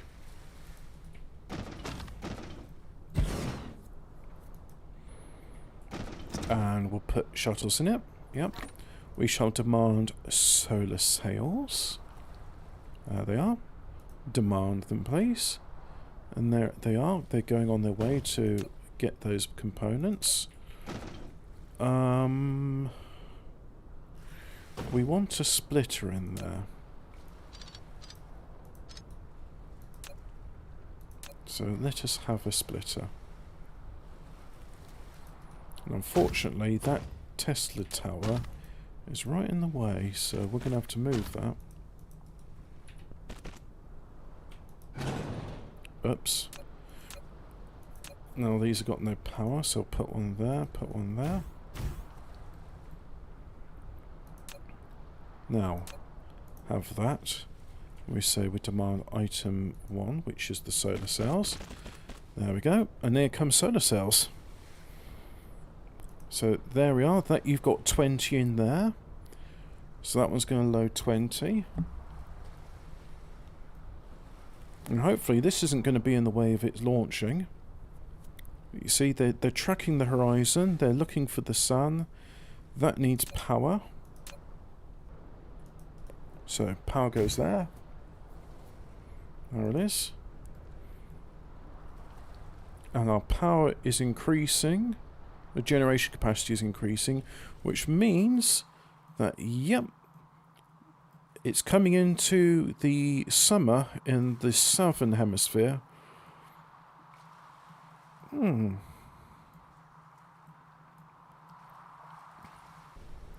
going to see if I've got any mouthwash. I think I may need to just keep that area sterile until it's good. But there we are. We've got a nice supply of solar panels there. Yeah. Got 4,226 there, and another 106 in transit as we speak.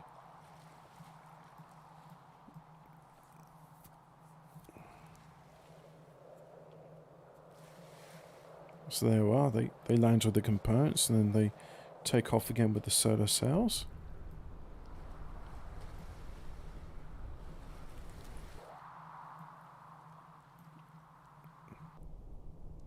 So let's have a look at our angle. So what way is it? Is it...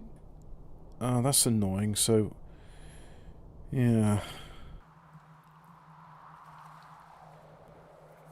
Well, in the meantime, I want to build one of those receivers. So, not enough items. Yeah.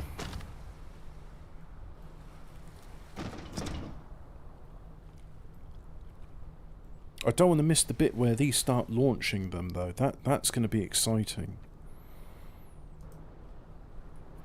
So, see, power generation is increasing. It's finally starting to... Dawn is finally approaching here in the South Pole. So let's just watch this bit together. There's Kelb 3, there's Kelb 4. High purity silicon on its way.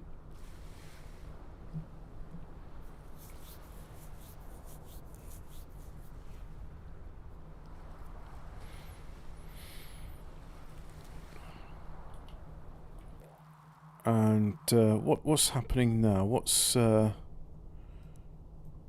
I think I don't know which way this planet's going. Sorry, this moon. I think it's going that way. And unfortunately, that means we are still in. It's still night time on the South Pole, which means we're not going to be launching anything. But look at this. Look, these ones. Oh, look, there's the sun. It's coming. So let's.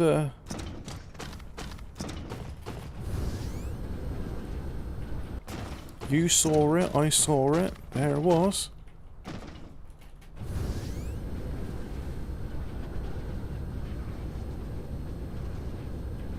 There's our sun, and there's our guns tracking it.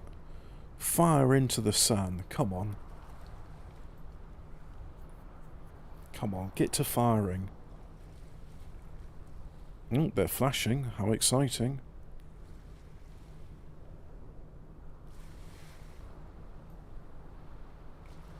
Come on. Know you want to do it.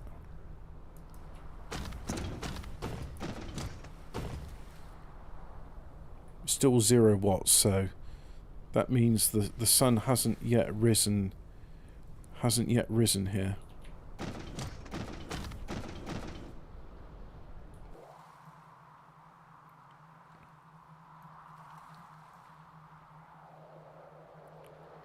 But it's coming. Look, they just starting to trickle a bit of sunlight onto these solar panels, so yeah, let's enjoy this moment together. There's been a lot of work's gone into this, and I'm excited to see this bit happen. Now, of course, it won't do us much good when we got these solar panels up there and I'm unable to tap their energy, but we'll get to that. We will get to that stage, so not to worry, that's coming.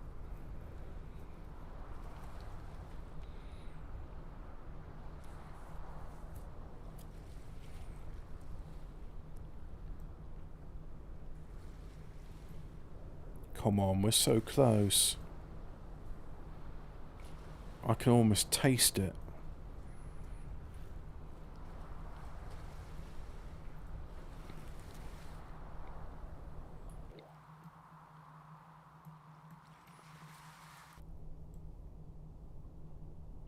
God, it's... When you're waiting for it to happen, it's painfully slow.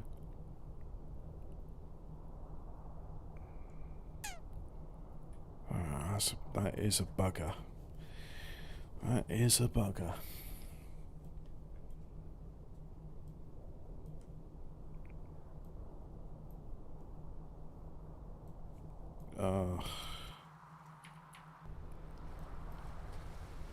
So as much as I want it to happen, it's not yet going to be.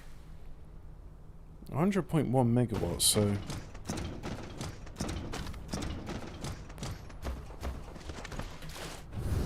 So high purity silicon's on the other side.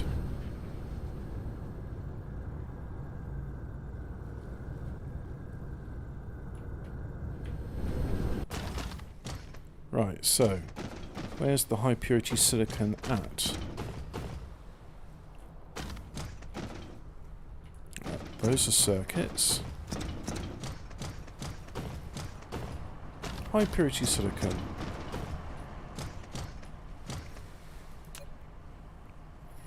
So we need to make a super magnet, because that was a component amongst the railguns and the other ones. So a component, super magnet thing, super magnet thing, super magnet ring, energetic graphite, electric turbines, magnets.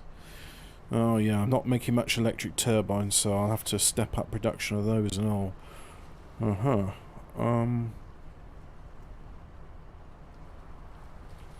So yeah, can you demand... you're a bit limited in what you can demand. I'll keep you open for interstellar and interplanetary things. So, can you demand it? Because what have we got here? We got... let's remind myself again, what do I need for this magnet?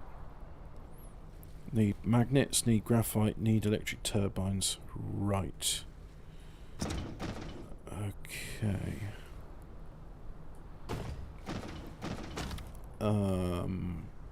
So I want you to demand magnets. Demand. And I want you to demand graphite. Demand.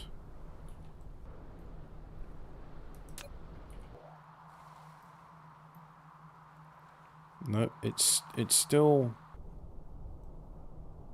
Ah, no, here he is. We've missed the first few shots, but let's get down there. Let's get down to the South Pole. Let's speed up. I want to get there fast.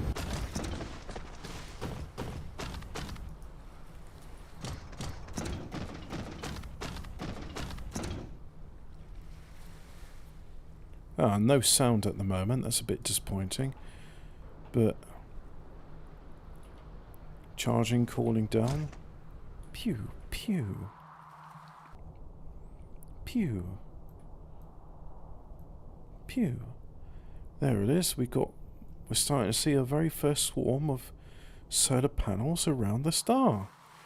So if I look at the Dyson sphere, we see the generation capacity has now gone up to 1 megawatt, which ain't much for the moment, but it's something.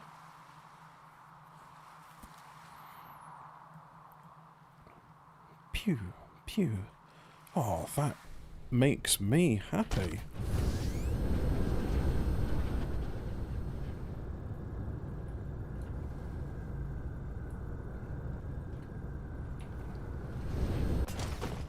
So we'll come back down here. And we choose magnets, number 1.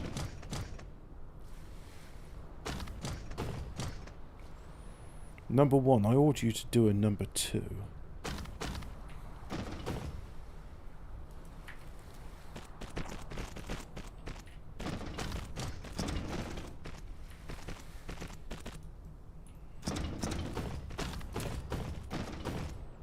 So the next one is going to be energized graphite.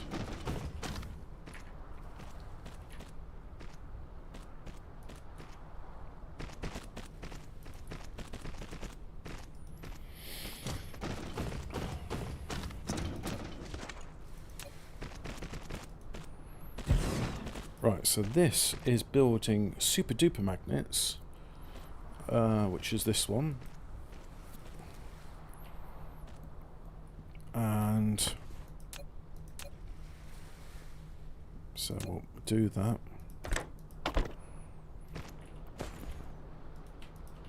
No. Let's do it closer.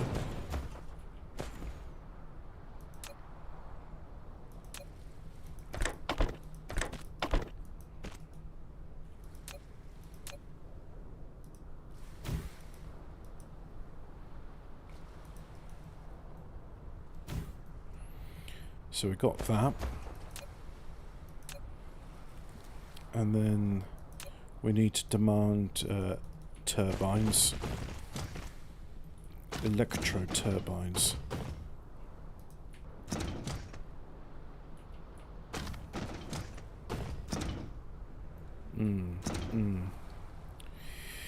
Yeah, really need one factory ain't going to be enough for what we need. But humble beginnings, etc., etc.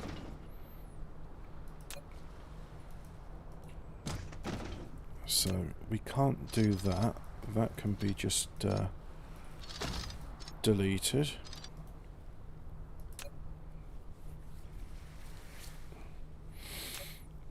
And I think I'm going to work out some ratios and all. So yeah, that comes out.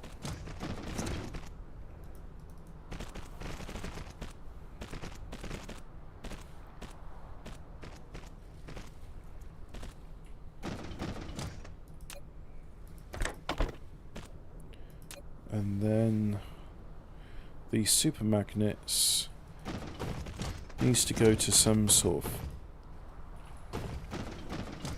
thing.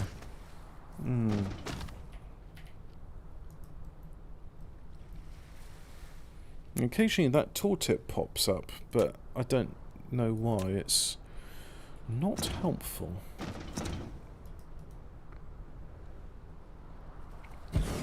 Oh, no, that's the wrong one.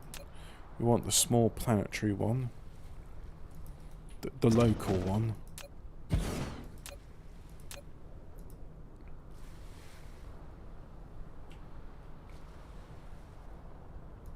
I want you to go there. There we go. Right, like so. And do that. Like that. So we've got magnets. That's goody goody gumdrops.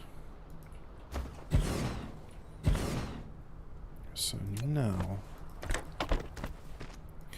not much to say really. It's a case of thinking, so nothing much doing.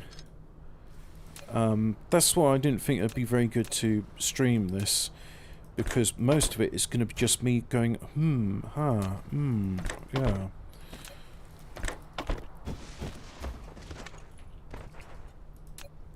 So let's just carry on with that. Yeah. In other news, I have an 88 key MIDI controller now. Very pleased with that. Does the job. Some of the notes are a bit squeaky, but that makes no difference to the performance because that's not heard in it. All it's doing is I press a button, I depress one of the keys, and yeah.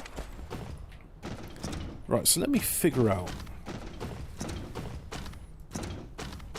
This says it can make 22.5 a minute. This says it can make 22.5 a minute. So I've got 10 in reserve. Yeah, and this one's got 0 in reserve. And it wants turbines. So turbines want those, and that makes 45 a minute. Okay, so this wants iron. We've got loads of iron, so you know what? It's going to seem very silly this, but bear with me. So first of all, this is supplying super magnets.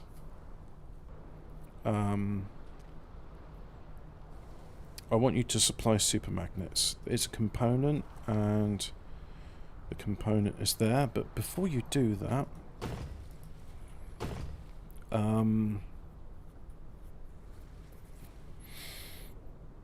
where is it? There it is. I'll take all of those. So now I've got some on me. I can go Dyson Sphere Program, Ray Receiver, and I need 20 bloody magnets. You don't ask for much, do you? Alright, okay.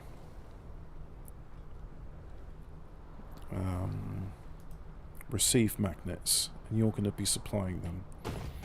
So now, what am I looking for now? I want iron. So we'll have one of iron. So you number 2 is going to be iron. So there's iron. And then let me just see, this component here needs gears and it needs iron and electromagnets. Right. There's a line with electromagnets. So, can I demand electromagnets? There's nothing in transit, so I'm going to demand electromagnets. Nothing's coming, so if I just do storage, do supply, because it's going to be supplied with a line here, a conveyor belt of... By the way, one of the side effects I noticed with this game is afterwards, because it's trying to square the circle, I get curved longitudinal lines in my vision after playing. Much like when I was playing Factorio and I'd start seeing conveyor belts everywhere and hear the noise of them. Is that a sign you're playing too much of a game? I don't know. Answers in the chat. But, yep, they're still shooting. Got lots of... And look at that, we got ourselves a ring of solar panels around there. That's great. That's producing 35 megawatts. Right, so... well, that's good. The amount of your solar sails has reached a certain scale, and they have formed a Dyson swarm around the star. You should be able to clearly see it right now. To receive such energy, you have built a ray receiver to absorb the transmission, where Dyson swarm can generate power simultaneously. Every solar sail launched for a certain life cycle. If you want to maintain the Dyson swarm, you have to continue on injecting the solar sails. This is where I feel that the QA on the Ching Chong into English is somewhat lacking, shall we say? Oh, I've got prism somewhere.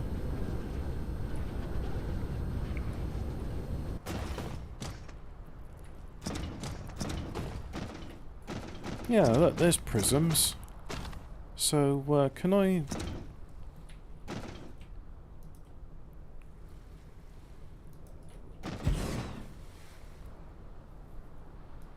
I want to make that thingy. Plasma exciter. Oh, bugger me. You want electromagnets? You don't ask for much, do you? You want a bloody moon on a stick? I tried to build one little thing. So can I just, like, help myself to a bunch of... No, I can't just help myself to a bunch of, well, bugger me.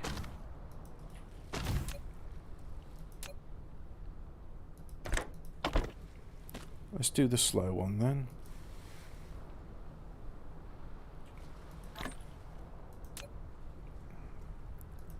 Buildings. Wireless power. You need more in order to do it. Oh, sod this. Put in a fast one then. Now can I build one?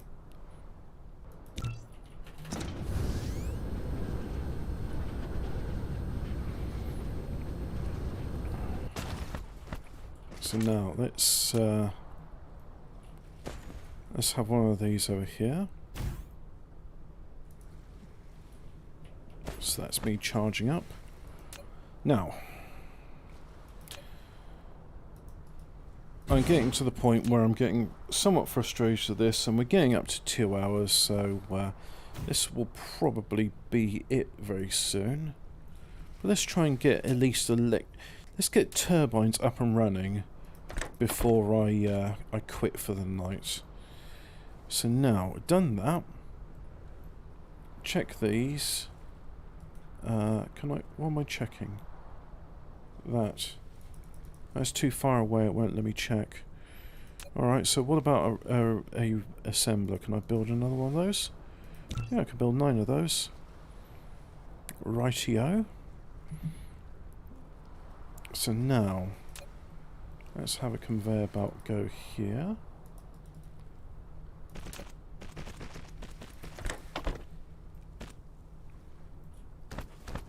And that's making 45 a second. Right. So, 45 a second, that's quite a lot. So we want turbines. electric motors. So we want iron, we want gears, and we want electromagnets. Right then, so there's your gears, there's your iron, and you want electromagnets. Well, we are supplying electromagnets, but that also means we got them in stock, so electromagnets.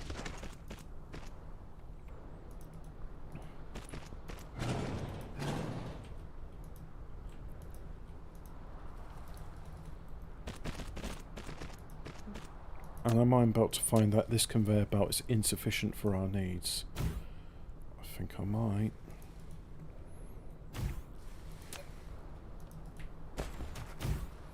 But anyway, so we demand demand for those there.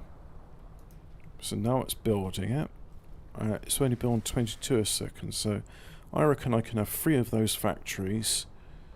Because how many are you demanding a second to make that? You're demanding 1 gear, 2 plates. Yeah, and you're making 45 seconds, so yeah.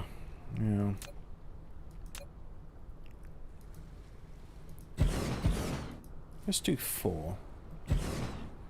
And we can see if that's enough or not.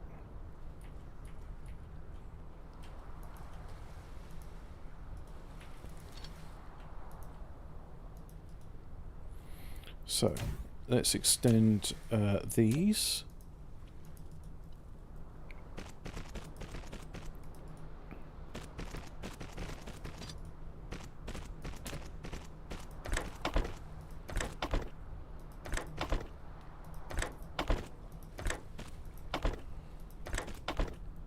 Let's do that, and then we go and do that there, that there, that there.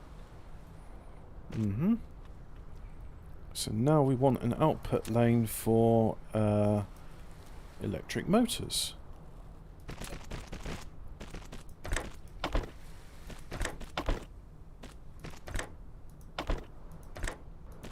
So there we go, there's electric motors coming out. And there's our supply of gears, and that is currently meeting demand, I hope. So now, what does an electric turbine want? Buildings, components. Electromagnetic turbine wants electromagnets and it wants motors. Well, there's electromagnets and there's motors. So we compress these lines. Compress. We're going to bring them in. 1, 2, 3, 4. You need foundation support.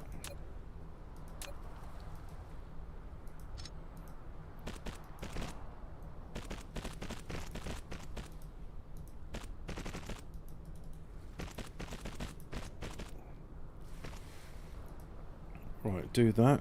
So copy, paste, paste, paste. Copy one of those, pop it over there. Now, feed it in, feed it in, feed it in, feed in,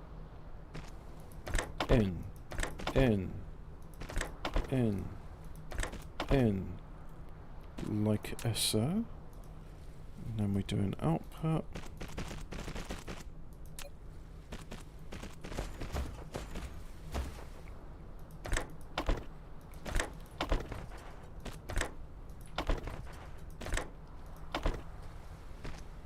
Like that. And now, where's the one where we are demanding, that's the one. Right there, that's supplying. Yeah.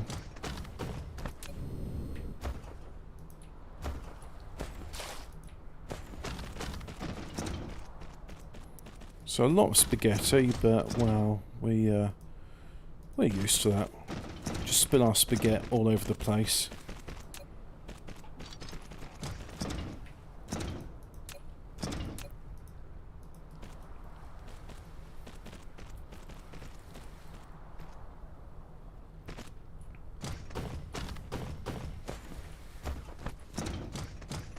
Go over there, do the same thing. Right, so we've now got electric turbines. And we have approached the 2-hour mark, but you know what? It's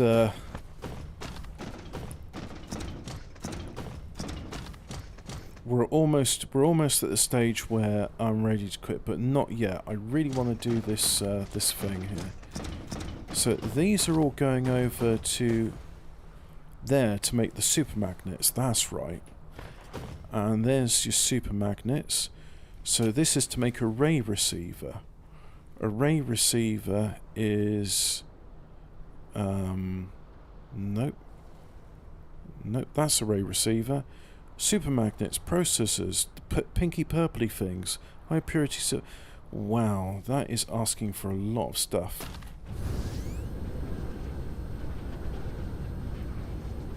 So there's the pinky purpley things, and they're going over to here. Yeah. So what if I had one which was demanding steel? Let's go where these pinky purpley things are.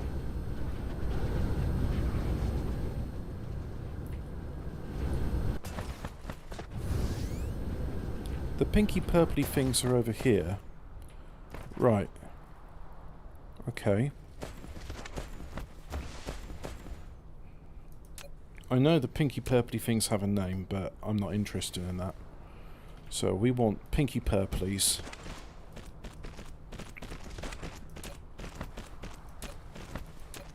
And we'll do another little one. The local planetary supplier. And you shall demand steel. You shall demand super magnets. Where that's a super magnet. And processors, I think, was the other thing they wanted. So demand, demand, demand. Let's put some shuttles in there.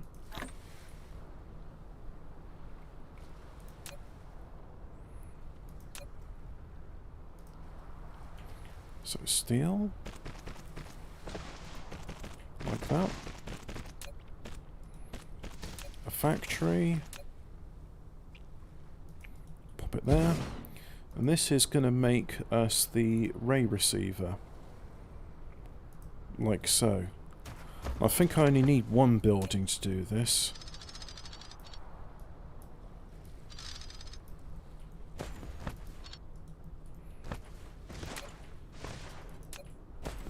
Gonna need more power, so let's just pop that there.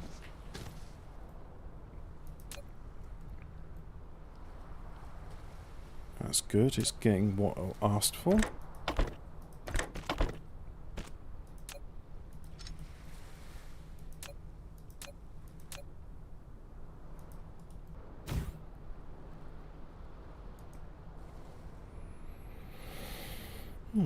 No steel coming through. We haven't got steel in the network. So next I want super magnets. Yep.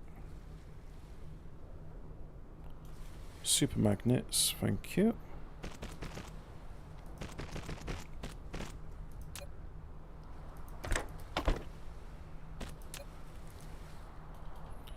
And finally processors.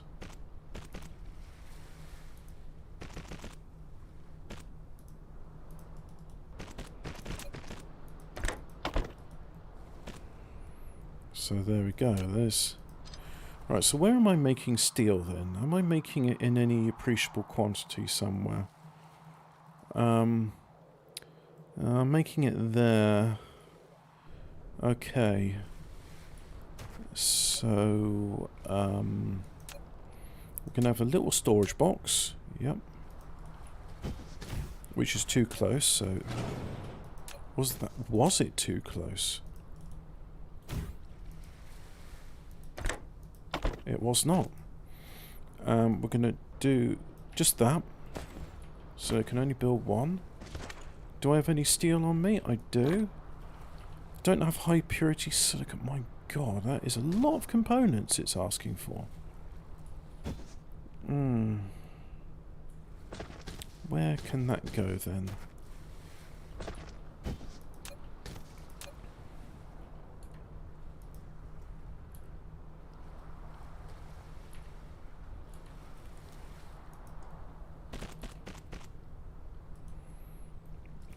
Bugger. Blast and damnation. Yep, that's no, that's not going to do it for us. So we're going to move that. God, what a load of stuff. So high purity silicon, and then finally we need an outlet for you. So we'll do that, and then be like so, and we'll just say have one. Right. Oops. What have I done? No, that's all fine. We need one more item, so demand, supply, supply.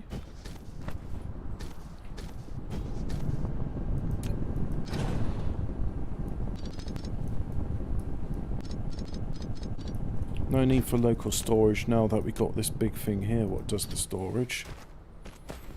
Okay, so transport, small one, and pop you there. So again, we do the thing where we put the shuttles in. We just demand high purity silicon, like so. And then, so this one goes out there. We haven't got anything on the way because it hasn't got power, so let's put some power in. Now it's got power, so we want you to demand high purity silicon.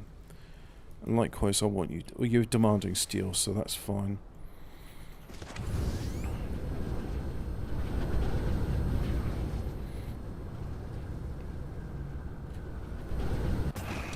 So here we are at the northern part again, where our steel production is not doing much, but that is okay because very soon it shall do much. So we do yet another one.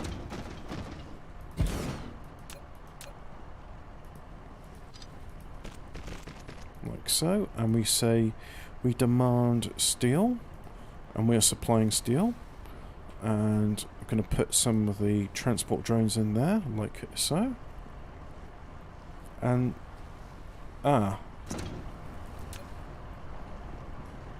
that's not steel. No, those are foundations. So steel is over there. Well, it's not much steel production, but it'll have to do.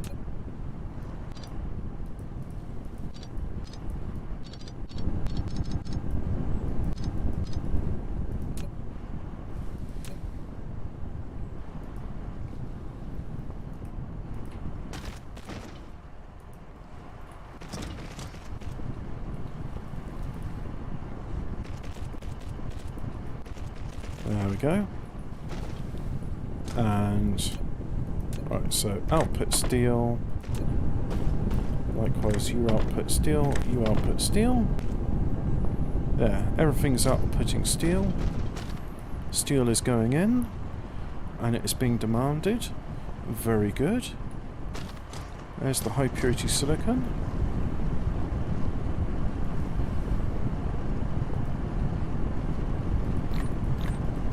I'll have some of those.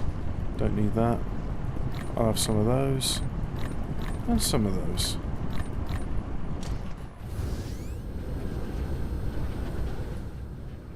Oh, look at that. There's a Dyson swarm.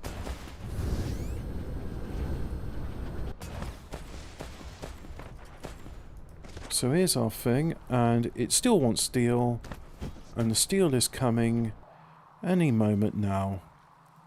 And look at these, they're still shooting them off into space. That's excellent.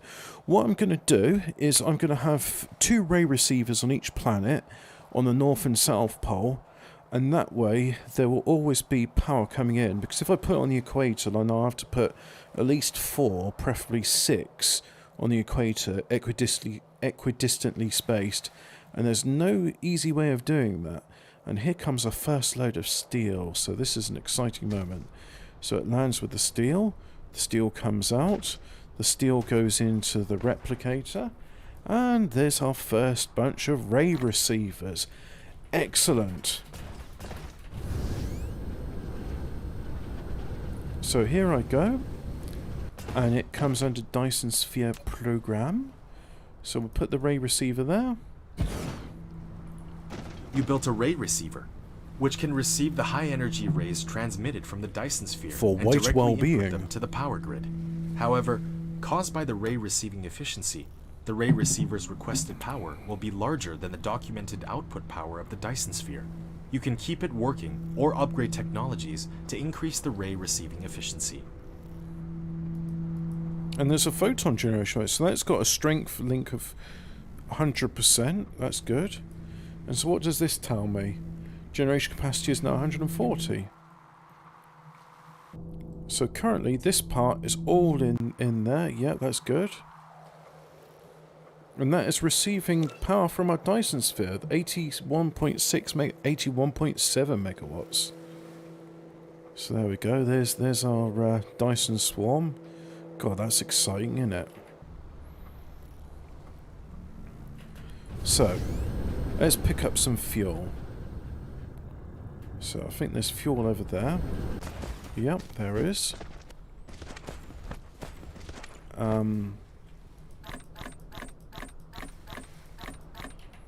8 of those. Pop that in there.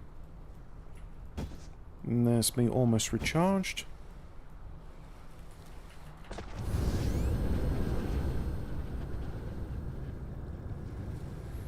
We'll pop one right in the North Pole.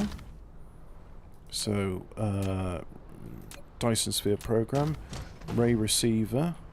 Can I stick it in there? No, I haven't given myself enough. I'll put it there. I'm sure it'll be fine if I put it there. And that's receiving nothing at the moment because, well, we're not there. So that's not to worry. Let's go to Kelb 3.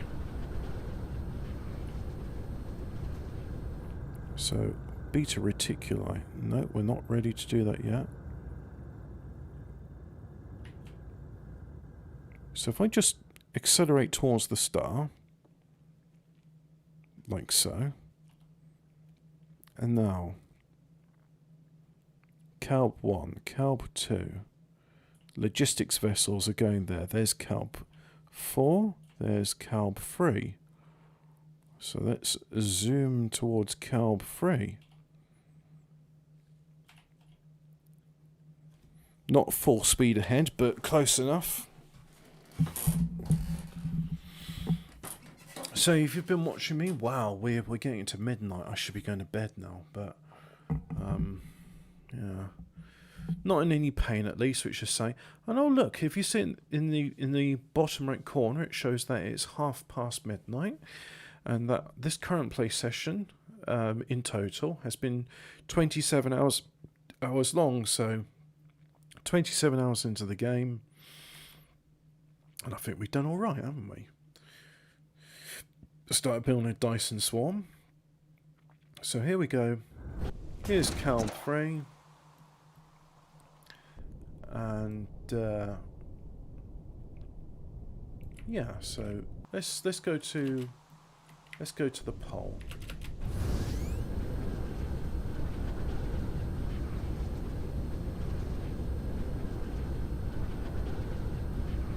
I think it's around here somewhere, isn't it? Almost at the pole.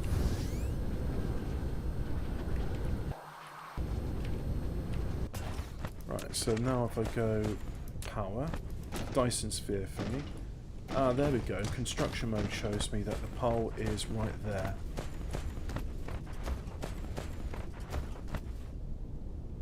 Can I build that right on the, right on the North Pole? There we go.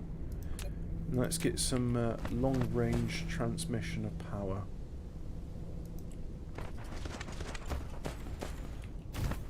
So here we go. I'm receiving power, and this power I'm receiving is coming directly from my Dyson Swarm.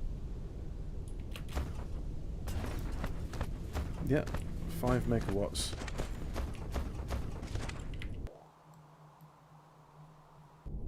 No, I think that's an achievement. So the power there is being beamed there, and it's being beamed there. How's about that then? I think we're onto something now. So we'll just... Well, we got some power, so we'll carry on and build the next one.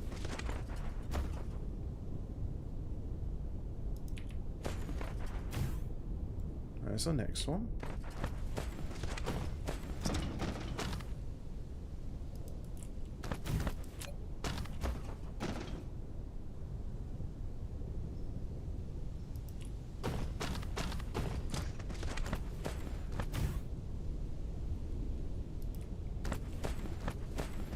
Go towards the equator.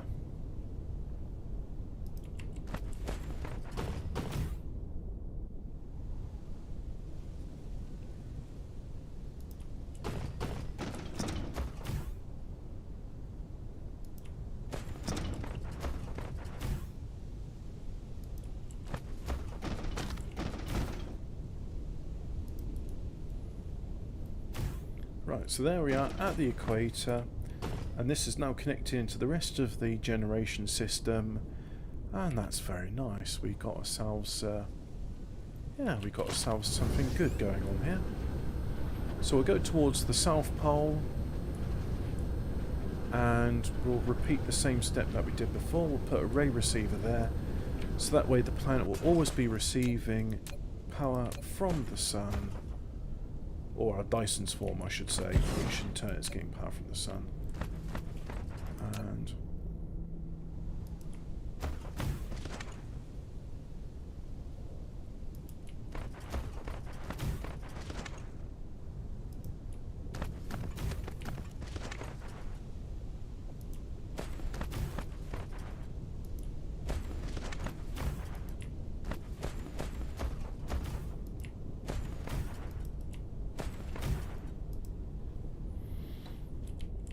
oh, we've run out of high purity silicon. Okay, so I can get rid of that now. That's surplus to requirements. Ah, we got doing this thing as well. So that's the interstellar logistics system.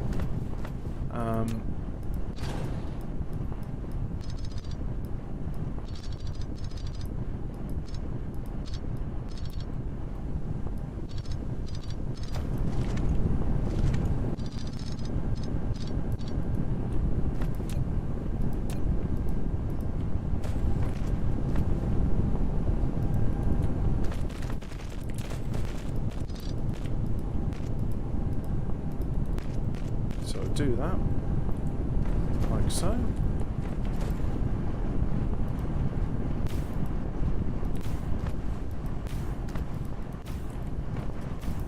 Seem to need a few of these.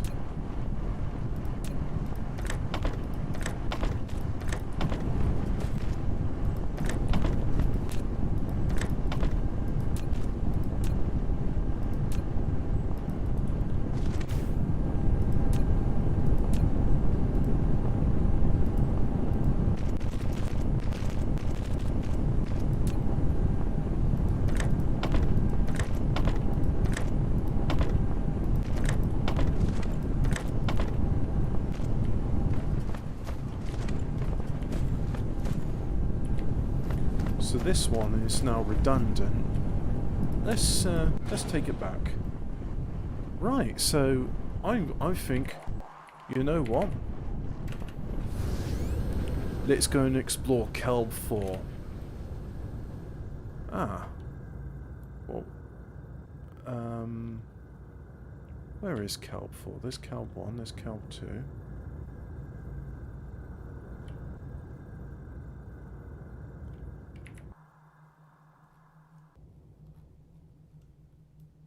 Kelb 4 is there. Okay, so...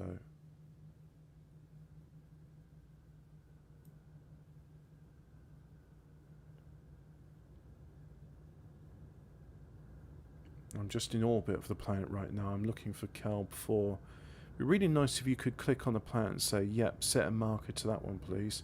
Because that's where I want to go next. Oh, there's Kelb 1, yeah.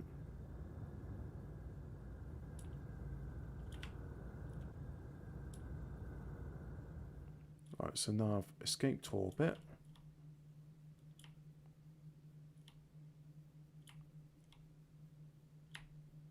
Go towards the star and let's have a look.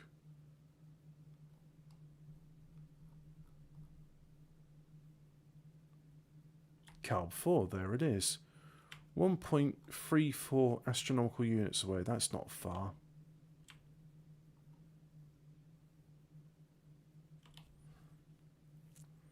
Oh, this is going to be exciting. I don't know about you, but this is the final planet in the solar system which I haven't explored. And well, I suppose I haven't explored the gas giant either, but how can you explore one of those?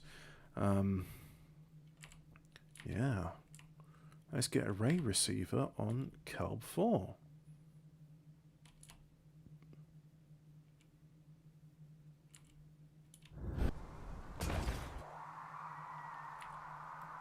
So this is a windy planet. And so it's orbital inclination. Planet's actually, so that's very, very slight. So we'll put one just on the North Pole for the moment, which somewhere over here, isn't it? That's.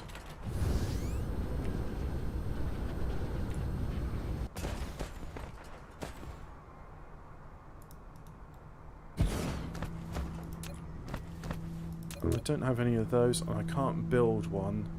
I can't build one because I can only build one of those. I need prisms. Prisms require glass, and well, there's stone around here, so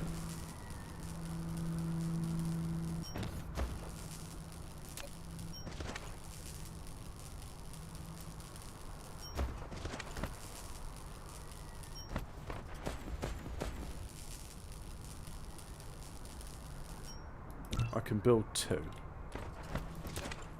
So now if I put that there, and there we go, it's taking 5 megawatts to charge, and yes, there it is. It's receiving ray receive efficiency is 43%. Well, it's going up, mind you. So if I go to the Dyson sphere, so all of these are being, yep, they're all being. Every planet in the solar system is being powered by my Dyson swarm. So that's it, really, folks. I want to say thank you very much for watching this. This has been certainly very interesting for me because I've learnt a lot here, and yeah, really been enjoying this. I mean, look at that. I'm on the most distant planet of this solar system. The ray receiver can see Dyson sphere. There's 2 different modes: power generation and photon generation. Power generation means the ray receiver directly outputs the received energy to the grid. After upgrading the Dirac inversion mechanism technology, you can unlock the photon generation mode. Under the photon generation mode, the receiving power of a ray receiver will be 5 times. Use this ultra high power can directly convert the received energy into critical photons. The miniature particle collider can easily convert critical photons into antimatter and hydrogen, realizing energy storage as antimatter. That's nice. High energy gamma rays will lose energy during transmission. Therefore, there is transmission efficiency when energy is transmitted from Dyson sphere to the ray receiver. Upgrading technology letting the ray receiver continue to work can improve the ray transmission efficiency. The basic received power each ray is 5 megawatts. Continuously work on consuming graviton lens and increase the actual power. When the ray receiver cannot receive rays because it's in the shadow of the planet, the process continual reception will drop rapidly. When the continuous work progress reaches 100%, the received power becomes 2.5 times. So 2.5 times 5 is 12.5 megawatts. And the energy loss is reduced by 40% on the current basis. When put in the graviton lens, the receiving power becomes 2 times. Besides, with the application of planetary ionosphere utilization technology, the effective receiving altitude will extend to the top of the atmosphere. It allows more time to receive high energy gamma rays. Ah, so Factorio makes the building a lot taller. Wow, that's cool. Considered buff. Theoretical max power generation mode is 25 megawatts. Theoretical max power photon generation 125 megawatts. After turning the real-time power of the ray receiver according to the above principles, it requires energy from the Dyson sphere. Because of the receiving efficiency, the requested power, Dyson sphere will allocate power to each ray receiver according to the requested power weight. When the total power generation performance of the Dyson sphere cannot meet the requested power of all ray receivers. Besides, the ray receiver requests energy from the Dyson sphere at max power it can reach at this time, regardless of the current load of the power grid. So what have we got on this platter? I've got iron, copper, silicon, titanium, stone, coal. 100% of it is construction air. And there's fire ice. Okay. So yeah. Thanks very much for watching. I'm going to save this game now. No, really, this game isn't Factorio. That game is saved. You may now go away.